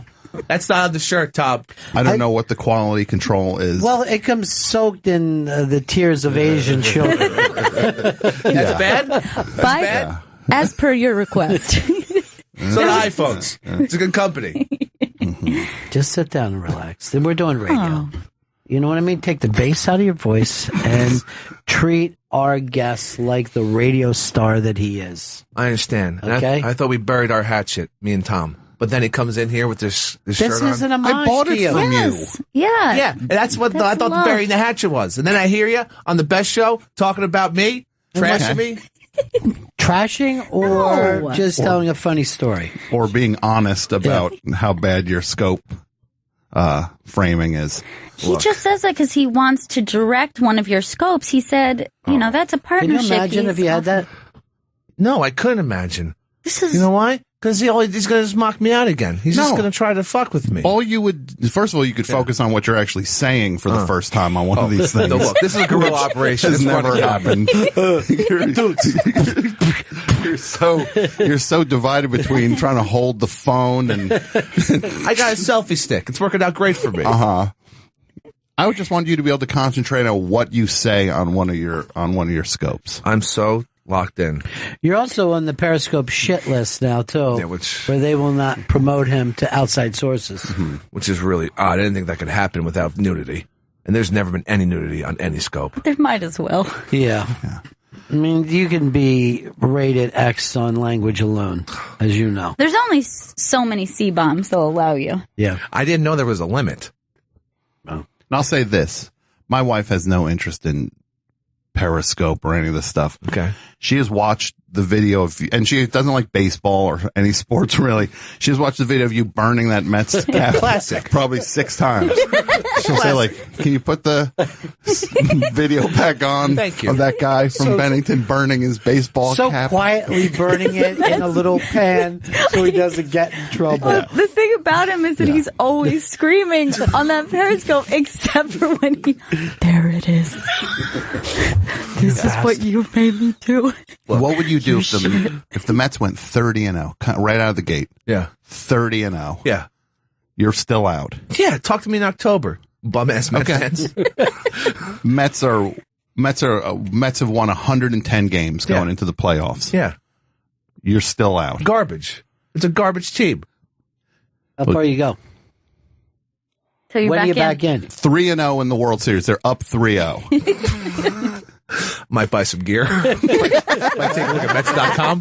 Remember when they won the one game and he was screaming to a bunch of strangers at a bar, "This is the greatest night of our lives." Yeah. And then I just say that they're not your friends at all. They're no one. It's a random bar in Brooklyn. I just saw the game on and like a bunch of Mets gear. I was like, well, this is for me. I think that was the night maybe you had screamed 30 years of shit. This makes it all worth it. It or did. something like that. That night, yeah, they crushed the Cubs' dreams. It was awesome. 30 bullshit years. You loved them I so. was buying strangers shots and giving out cigarettes. It was amazing. It was a good time for you. It was a great night. And then they just crushed my heart and soul. On that scope, in about 2 minutes, I saw him handing out cigarettes and then asking for a cigarette. It's literally... that's exactly the way your saving plan is. You have nothing but money until you have no money. Yep. Let's get it out of away and from then me as fast repeat. as possible. Those are the salad days for us Mets fans. Or formerly, I was a Mets fan.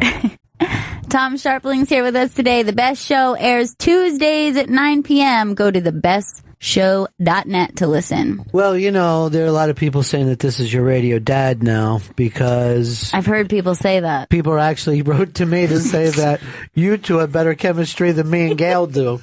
Which I gotta say... We have a good time. You know what? It's fun.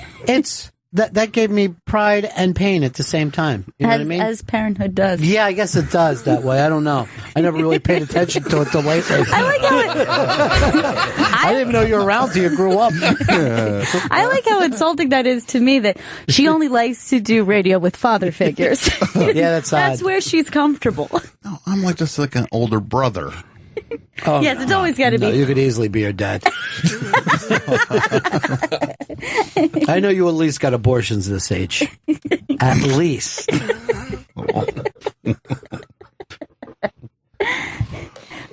Wait, did that get a little too satellite for you? No. I gave kids, you're on raw dog. I can't handle this raw. I forgot what part of raw dog did I not understand. It's very raw. Yeah. We keep it PG over on my show. That's nice, though, that you do it that way. I've never worked clean. I refuse. It's fun to do it in a way because it kind of boxes you in and you have to come up with other ways of saying things. Yeah, I don't want to. I never want to. One show? You wouldn't want to do one episode? Couldn't. You couldn't? You could do it. I mean, seriously, to me, that's like a Brian Regan set. Like, he's already doing it as well as it can be done. Why do I want to do that? And there's so many things to offend people with. So much easier. The list goes on. Yeah. That's like saying, wouldn't you just want to swim in long pants? Oh. No, I don't want to swim in long pants. Disgusting. Covered legs, it's awful. Yeah. But you're wearing flippers. Yeah. You're fine with that. Worse. No, I don't want no shoes on feet, uncovered feet. Wetsuit. That's what's sexy. Have you ever worn a wetsuit, Chris? No, God, no. Any suit he puts on. I wish you had them. Anytime he has a suit, eventually it becomes a wetsuit. Soak suit. You're not one of those guys changing in the beach parking lot into his wetsuit? No, I'm not surfing or whatever or jet skiing. Well, he doesn't swim, so Thank he you, can't Gail. do many water sports, You can't I would swim? imagine. No, I can't swim. Never learned. Which is smart when you live on an island. I mean, we went to the pool a couple times as a kid, but, nothing. Stay in the shallow end? Yeah. So you wade. Yeah. You're a wader. Yeah, and then my parents lost me in the pool once, and I almost drowned, apparently. How? According to them. Lost And then where? some Underwater? stranger. Yeah, underwater. They lost me inside the goddamn pool. It's called drowning. And some stranger apparently saved me. Right. Yeah. Molested or saved, whatever you want to call Whatever, made out with me. It's fine. Either way, you're alive. Exactly. I'm not making a big deal out of it. They're running around screaming, "Did you see a little chubby kid with blue blockers on?"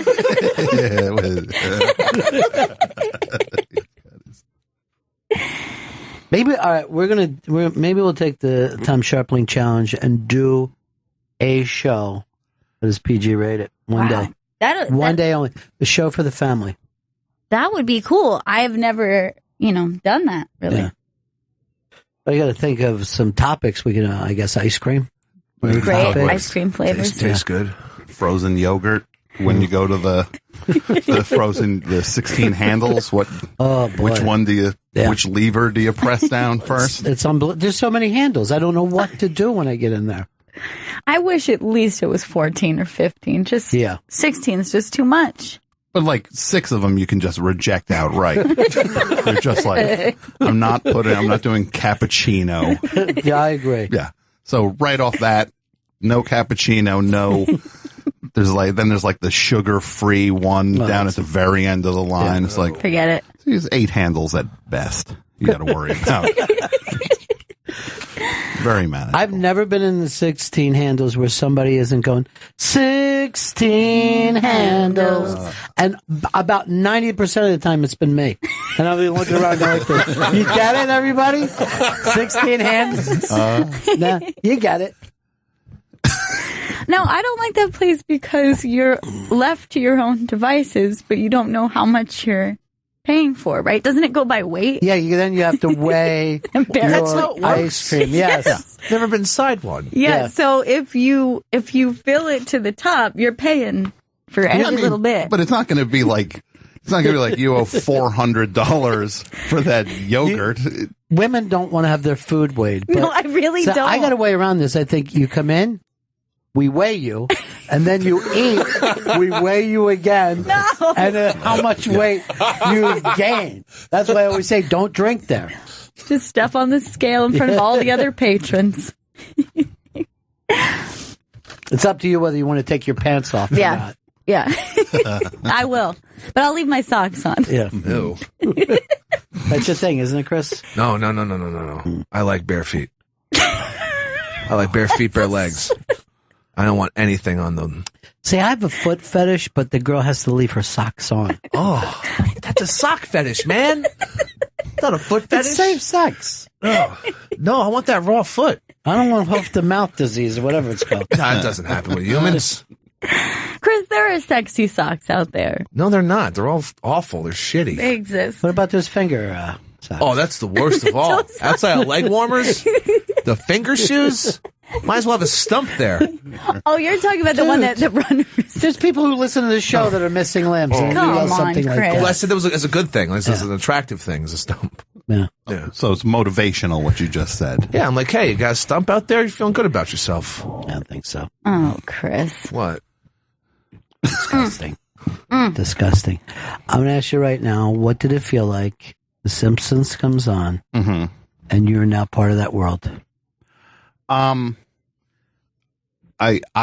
truly felt up until until we were listed in the actual thing that they were going to replace us with like Key and Peele or something. Sure. And wait for like we were just like some sort of just a temp track until they could get Key and Peele to come in and record. But yeah, it was really freaky because you just go your entire life with this thing and you don't even think you could even, it's not even like a dream you could have. Sure. Because who would ever get a chance to do that? So when it happened, we were both just, it's inconceivable. No way to even process it. Now, did you know that they were going to do the thing at the end where they had the Best Show bumper sticker on the car as you guys drive away? I knew that because we had to go in and record that a few weeks before the episode came out. We did that. They had to switch they had one credit sequence mapped out that for some reason didn't pan out, and they had to change it and asked us if we would come in and record this thing that they could just have the car drive off And with. did you guys improv that part? They wrote it, and then we played with what they wrote. So that was ridiculous. And then they put the bumper sticker on the car for the show, and then the writers said, Brian Kelly said, I know it's really big and that's really exciting how big the bumper sticker is on that thing, but that was a mistake in the animation. So we know there's no bumper sticker that large anywhere in the world. So you're the beneficiary of some animation glitch. Yeah, but that's got to be the coolest thing of all of the animated shows. That's got to be Of course, it the doesn't even come top close. one, especially when you consider how many celebrity guests that they've had over the years. It's crazy.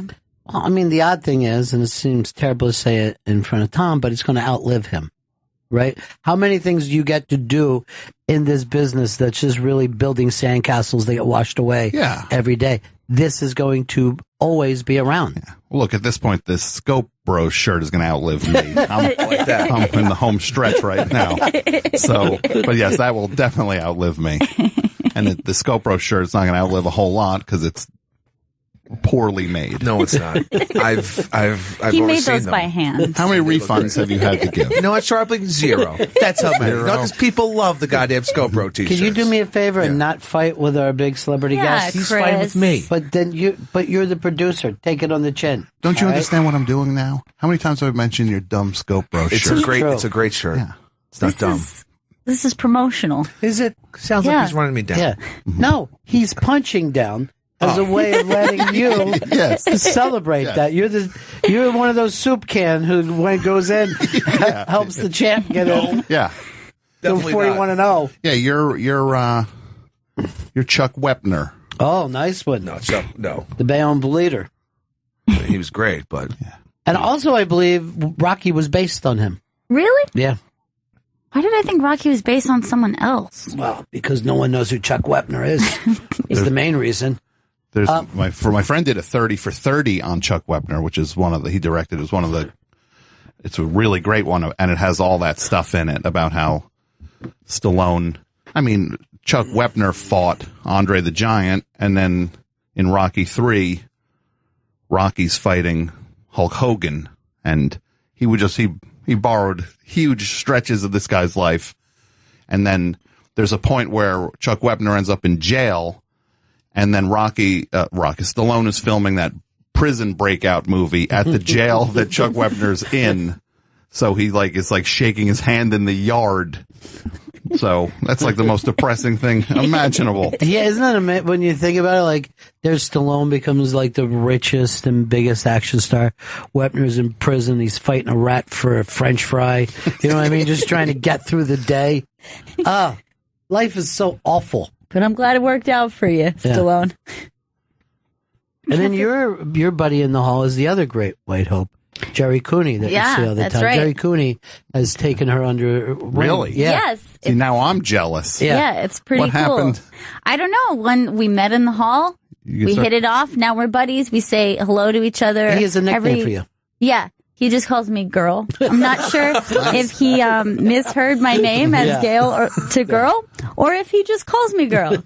But he's like, hey, girl, it's girl. Hey, what's up, girl?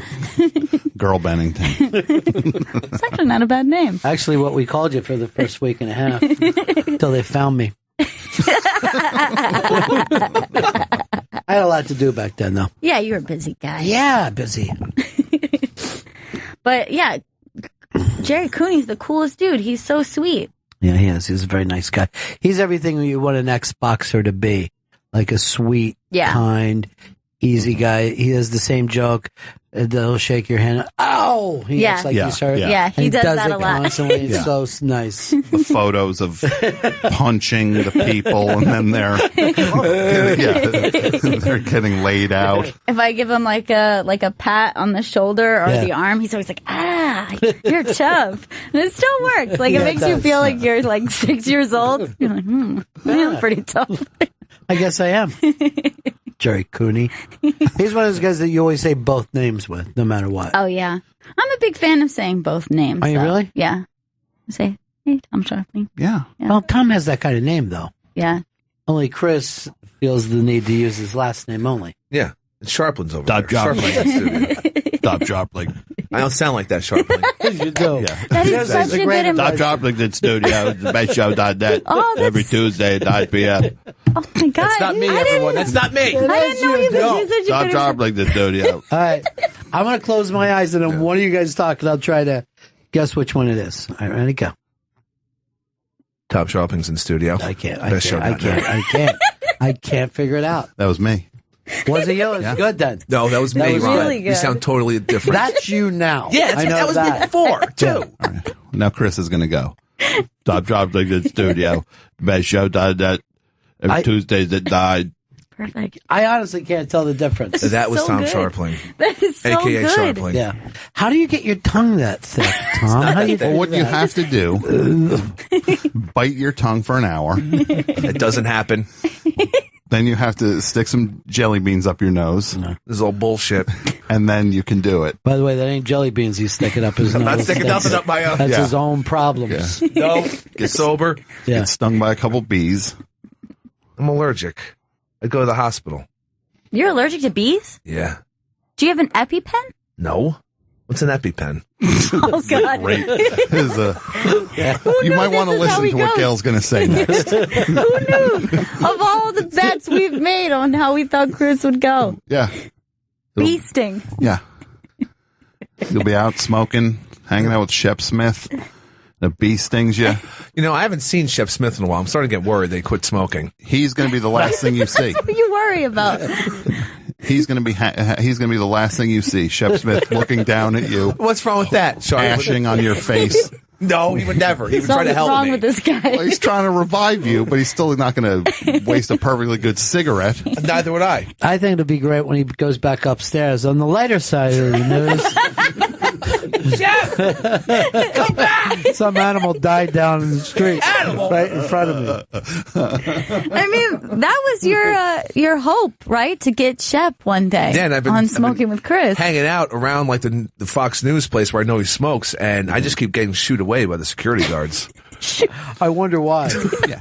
He went into that building and he just said something to the effect that just like, that one guy with his phone out there, let's make sure he doesn't get anywhere near me anymore. I see him talk, or I've seen him talking to all sorts of strange looking people. Yeah. I would just be another one. You know what's great though? He's the only one who does, because if you go Bill O'Reilly or Hannity, those guys' feet have never touched Manhattan. You know what I mean? They come in from the island, they're thrown into that thing, straight upstairs, and then back out again. Surrounded by security. But Shep is just down there talking to the people, enjoying the smoke. I think it's a Marlboro Light. Geraldo's the same way.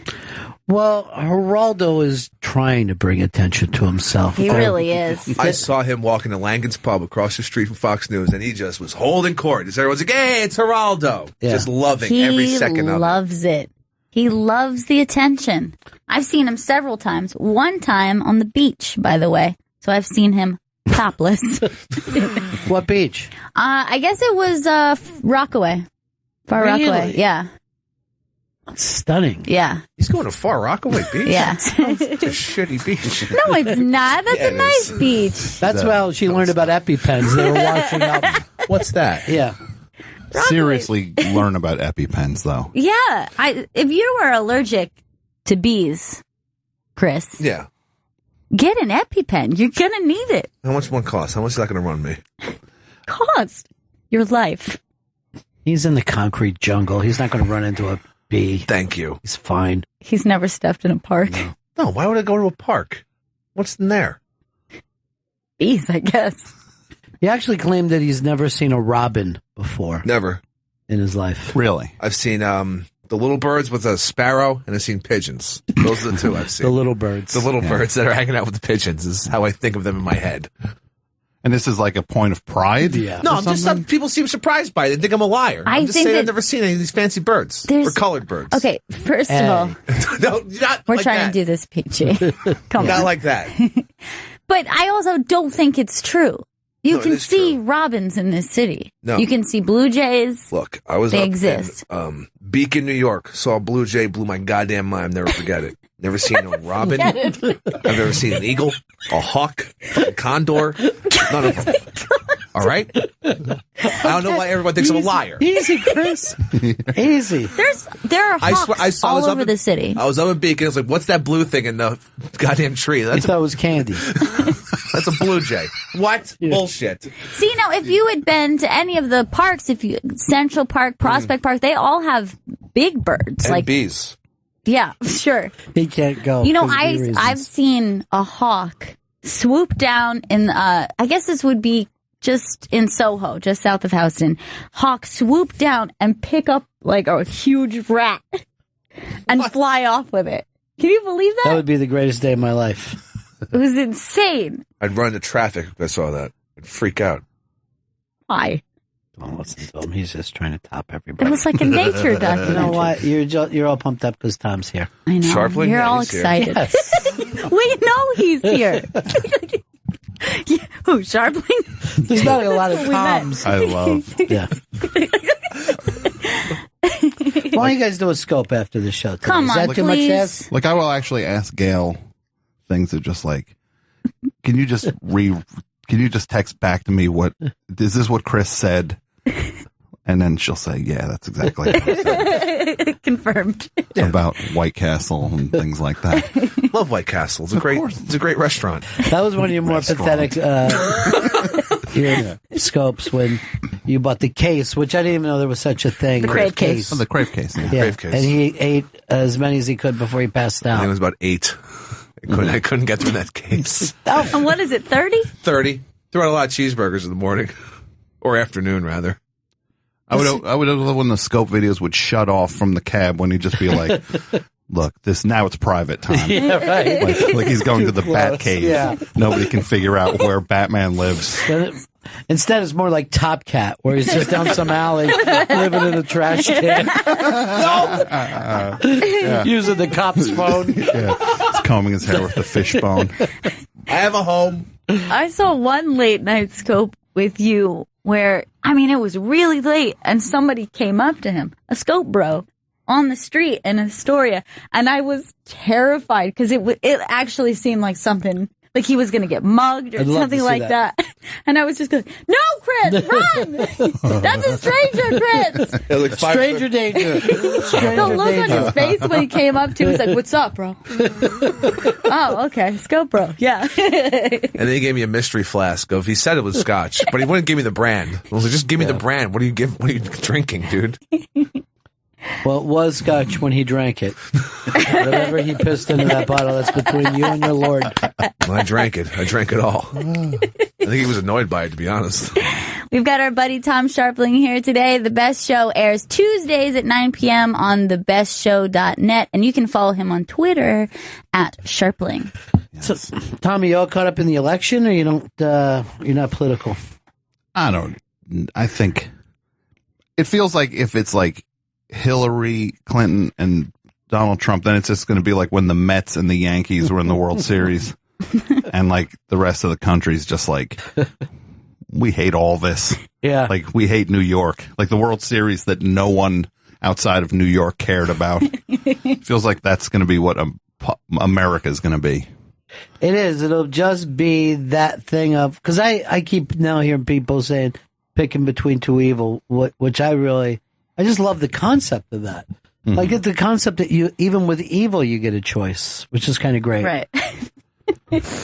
I don't know. I guess I'll take the really disgusting evil over the less disgusting. I want to see how far I just want to see it all come apart, Tom. Mm-hmm. That's what I'm looking for. Well, it's like the fascination where it's just like disaster movies that you just want to see what it would be like.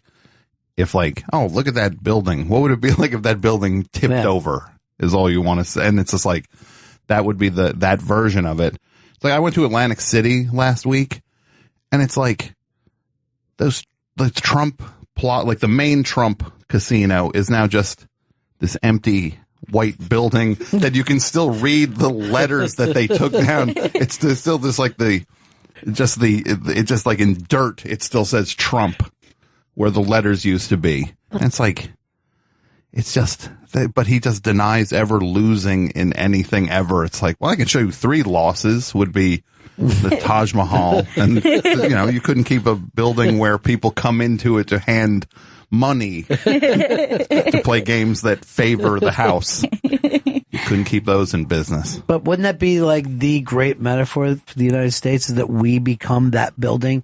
You know what I mean? By the time he's done with it, we're just this hollowed out, scummy Atlantic City place. We're squat. Yeah. You'd probably be better off taking down a few pegs. There are a lot of countries, they don't worry about being number one or being, the biggest military force. All right, well, give me a country that you'd like to be, like a country that's kind of on the bench for a while. Like France is like that. They're not on the top. They're not. They don't worry about that kind of stuff. Like they had their run. That does seem nice, doesn't it? Yeah, it seems like a more relaxed idea. It's like Kobe Bryant now, where he just all the pressure's off. Nobody expects him to win anything anymore. He just goes out. He makes one basket and people scream now because he's so broken down. Yeah, they saw it. Yeah, that'll be us. We're Kobe Bryant, That doesn't sound nice. so bad. No, sounds great. Maybe we could put that new Letterman look as our logo. Oh, yeah. Because that look that he has, there's a man that is content. Look at that. That could be the United States right there. Yeah, that is. A shaved head and a giant beard. Yeah. I think the weird part for it is like him without glasses also just cinches the deal because it just throws you start looking downward on that face. Like you're not focusing on the middle of it anymore. It's the top and the bottom, and it's just such a it's so unsettling. And he still wears his like local sports team. Yeah, he's at Ball State.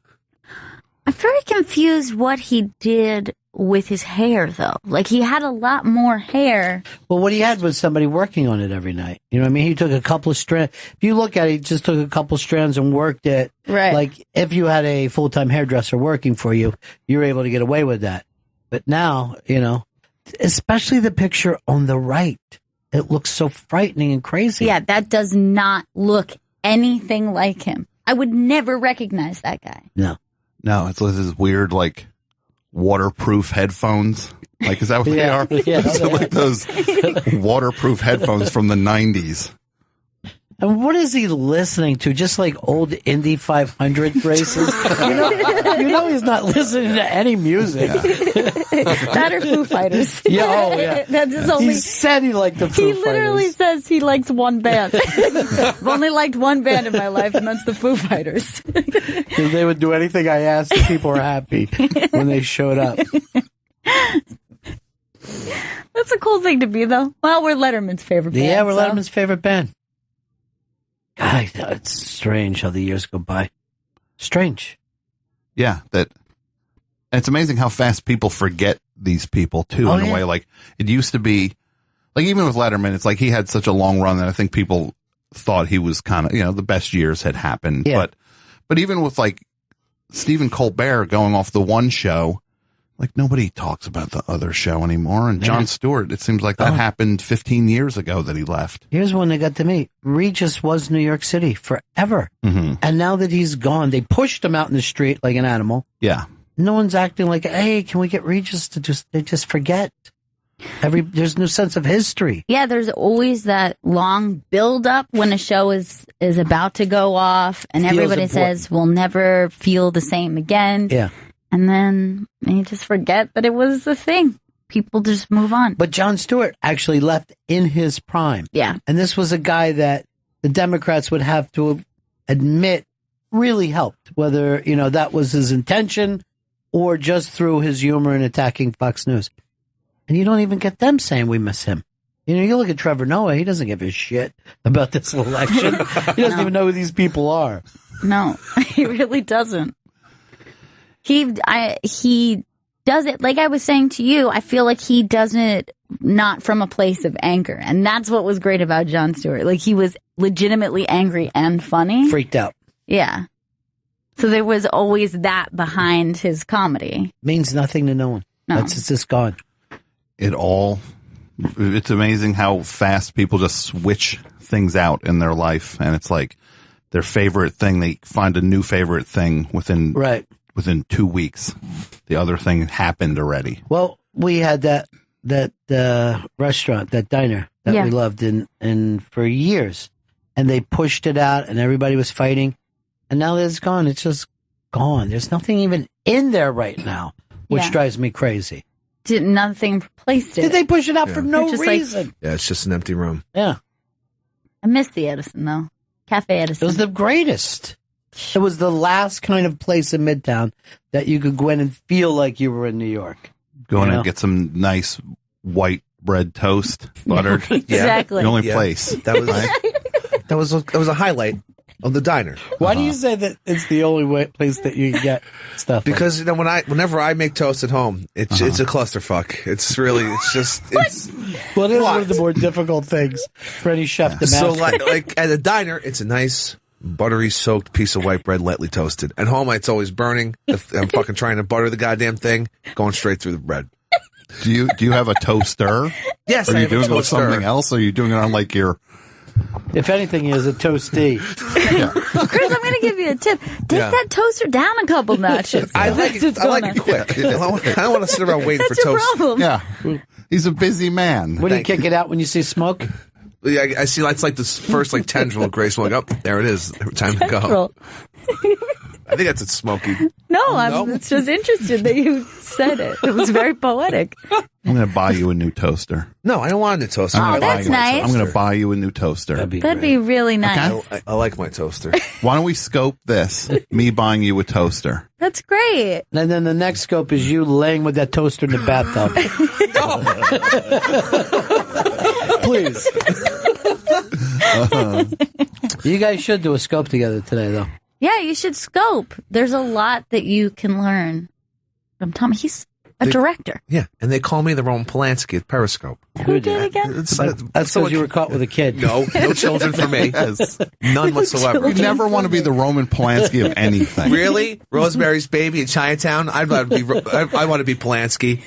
Okay? Keep going down that timeline.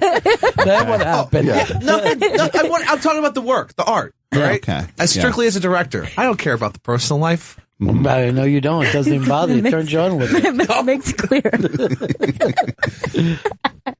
Just the work.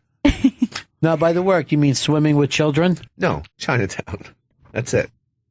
No children. None. All right. Don't like them.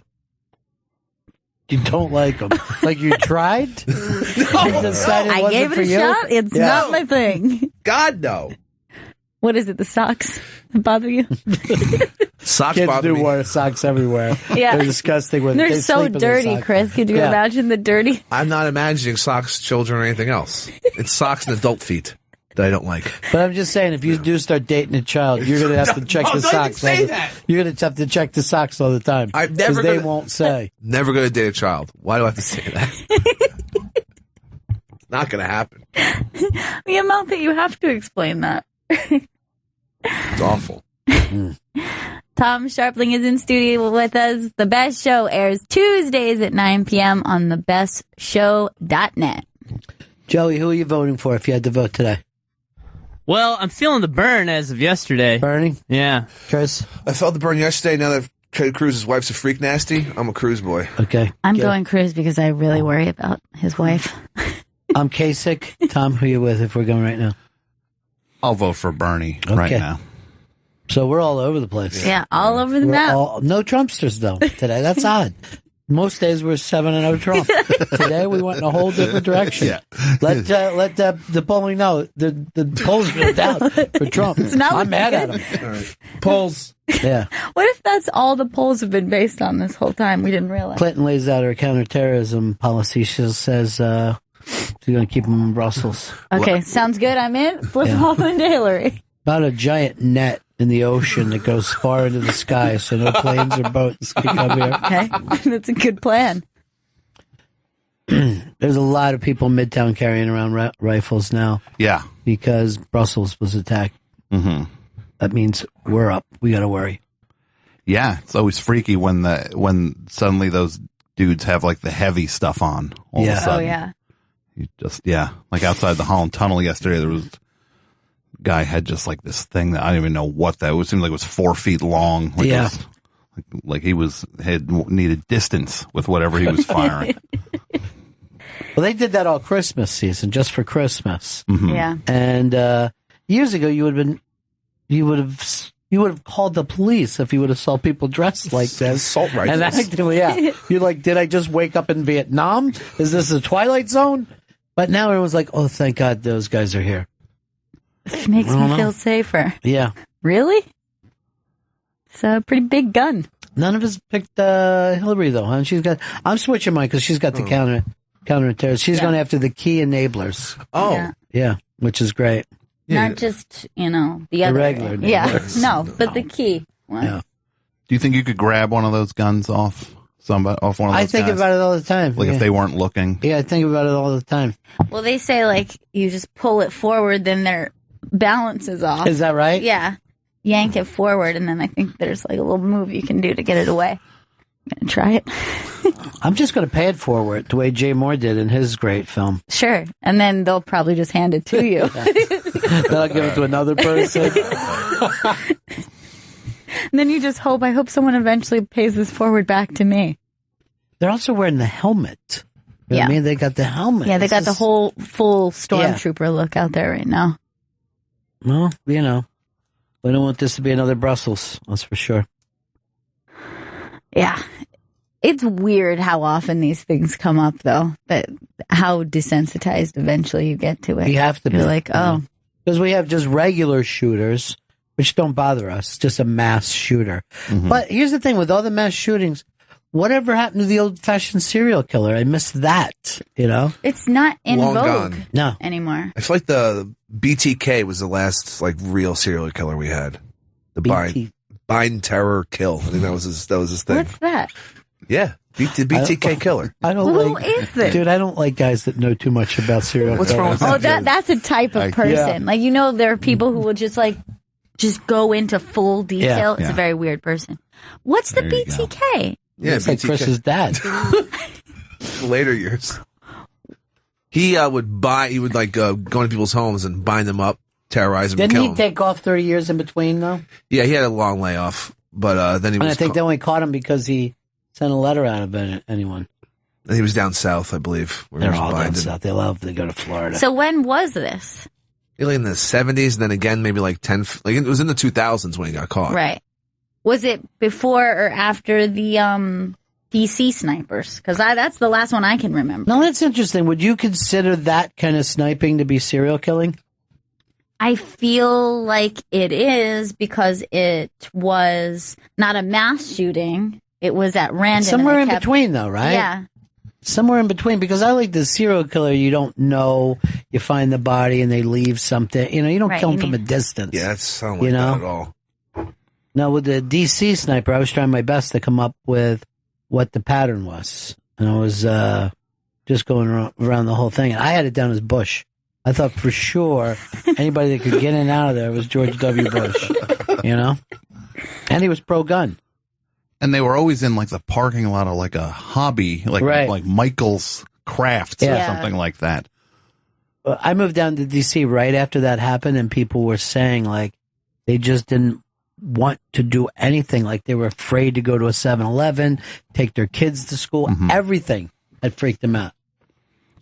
When I went to see Deadpool, I was 20% sure that I was going to get mowed down by someone who just run, because that's the way that movie felt, like the Right. audience felt.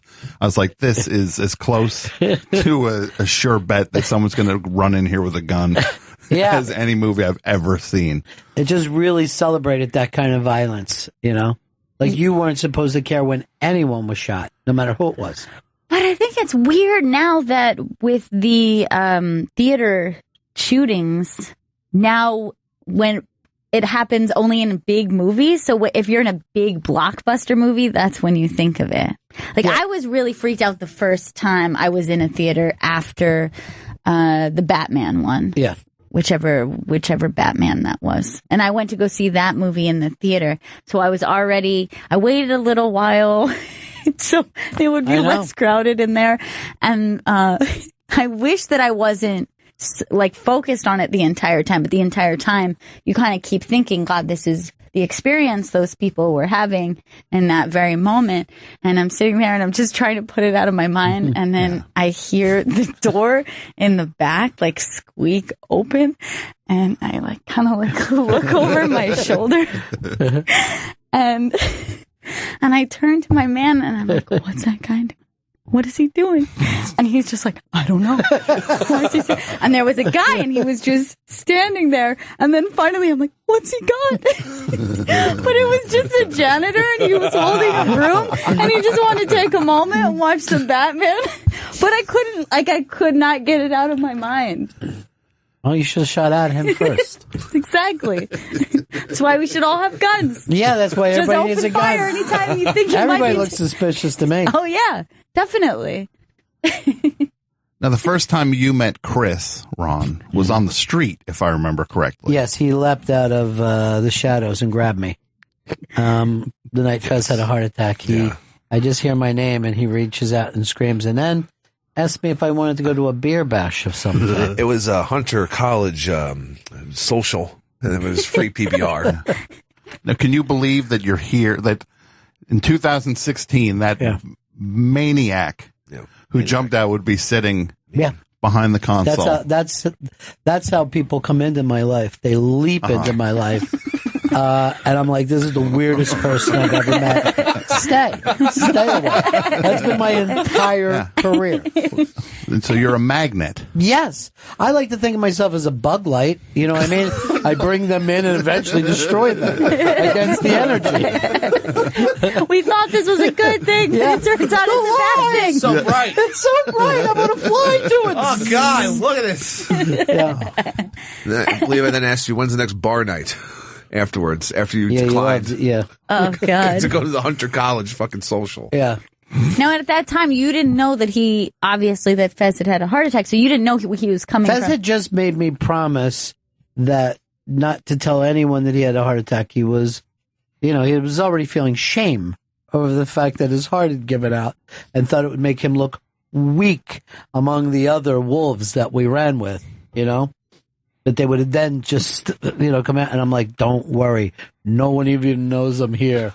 And then Chris leaps out. Roddy Gay. Probably with a fucking PBR in my hand. Yeah. Smoking a cigarette. You're literally wearing the same glasses. Yeah. Oh, yeah. See, I told you. That was before The Hangover, too. You just seen The Hangover. Yeah. No. And you ran out. Dude, that movie is so good, though. It's great. It's a great film. Well, clearly you're a big fan. Yeah, I'm a big fan, but I was wearing the glasses. Do you watch Baskets? I've not. I haven't watched. You'll Baskets. start asking like him. You'll start dressing like a clown. Seems like a good look. I'll binge watch it over vacation. Yeah, there you are. Perfect. That literally looks like your look. All right, look now. Tortoise shell. I've already pointed this out. Now that looks. Are you sure that's? I'm positive because as soon as I saw that, black. Chris is the baby. Show Tom your look from 4 years ago. Okay. This is you're in for a treat, Tom. Okay. I was surprised even when I blew this picture up. Wait, what the hell happened there? Here we go. Well, what's that sound supposed to mean? No, you look so good now. Thank you. You look so much better. That looks like the corpse of the guy from My Morning Jacket. They found him. They had to drag him out of the water. The guy from My Morning Jacket. Wasn't that bad? Like. Yeah. So I had a beard. I had a couple pounds on. It's no big deal. He had a really wide part. That part, I don't know. Can I tell you, to be honest with you, you were thinner then than you are now. And it's like, that's what it looks like looking through blue blockers. There's just no color at all. Right. So that's how he sees the world. Yeah. It's sepia. It's sepia tone. And that's the best filter on Instagram and everything else. And so that was you looking in a mirror in your blue blockers. Would see that. It's a selfie. He's just taking a picture. That dead-eyed. Yeah, the dead-eyed. The dead-eyed look. Also, the texture of the beard, which you can see at the sideburns, you can see actually those little frizzies like coming off the side of the face. You look like David Letterman's son. Like you and him should be. Hey, this just in, David Letterman's the new KFC Colonel. So congratulations, perfect. He's the this makes sense. latest comedian to get that gig. Good. And all the empty white space on your face, which is weird. There's like it's a huge, Tom. There's like a whole face worth of face between your eyes and upper lip. Okay. There is an enormous amount of whiteness. See, what he's saying is you look great right now. I can't help the whiteness, nice all right? But you look so healthy. But then there's a shadow that he seems to be giving off.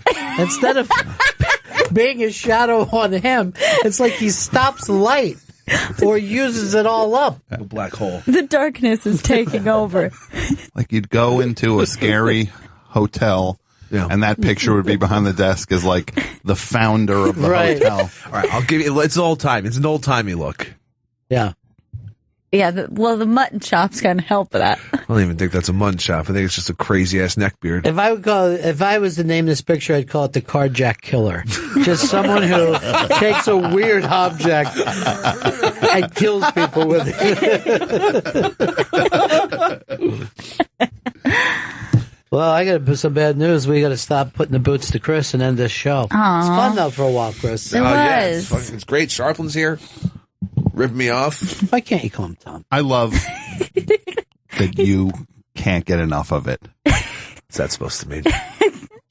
It's that you love getting somebody new to make fun of you. Oh, It is nice. Yeah. It's the only time he comes alive. Yeah. You know, if we talk about any other topic, he has no knowledge of it whatsoever. He's never seen birds. No. What's wrong with that? All right, I'm a city boy. I've never seen a condor. He screams that out. People in California haven't seen condors. Well, then I have something in common with them. You brought them. up a bird that isn't a common one. It's not even like you said an Oriole. No one sees a lot of birds of prey. Everybody, you can hear Tom Sharpling on The Best Show every Tuesday, 9 p.m. Go to thebestshow.net to listen. You know, he's at iconic stage now, but I believe just a couple of years away from the legendary stage. We'll be saying the legend. Well, that's very nice of you to say. It is nice. And it is such an honor to be here with my friends and my friend. Yeah. Gail. IRL friend. In real life friend. Yes. That's great. Yes, and friends to be.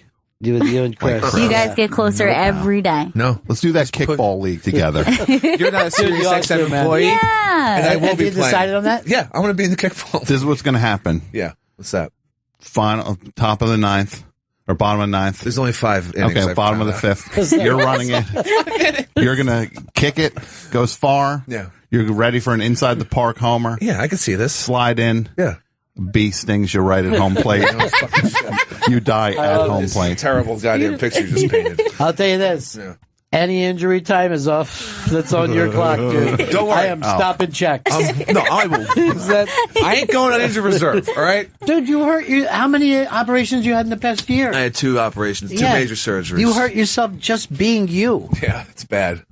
All right, that's it for us. We'll see everybody again. Oh, I'm going to be on tonight with Big J and everybody. That's the Bonfire. It's at 6 p.m. It's Comedy Central Radio, Channel 95. And then tomorrow night, It's I'm the mashup. doing whatever the mashup is. It's the mashup show with Big J. Okerson. That's at 8:30 tomorrow night at The Stand, NYC. You can call 212-677-2600 or go to thestandnyc.com for tickets. I got to find fingers gloves now because it's mashup. Well, change. All right, see you guys all again in 1974. Ladies and gentlemen, the evening is over. We hope you all enjoyed yourselves, and we'll see you all again in 1974. Good evening!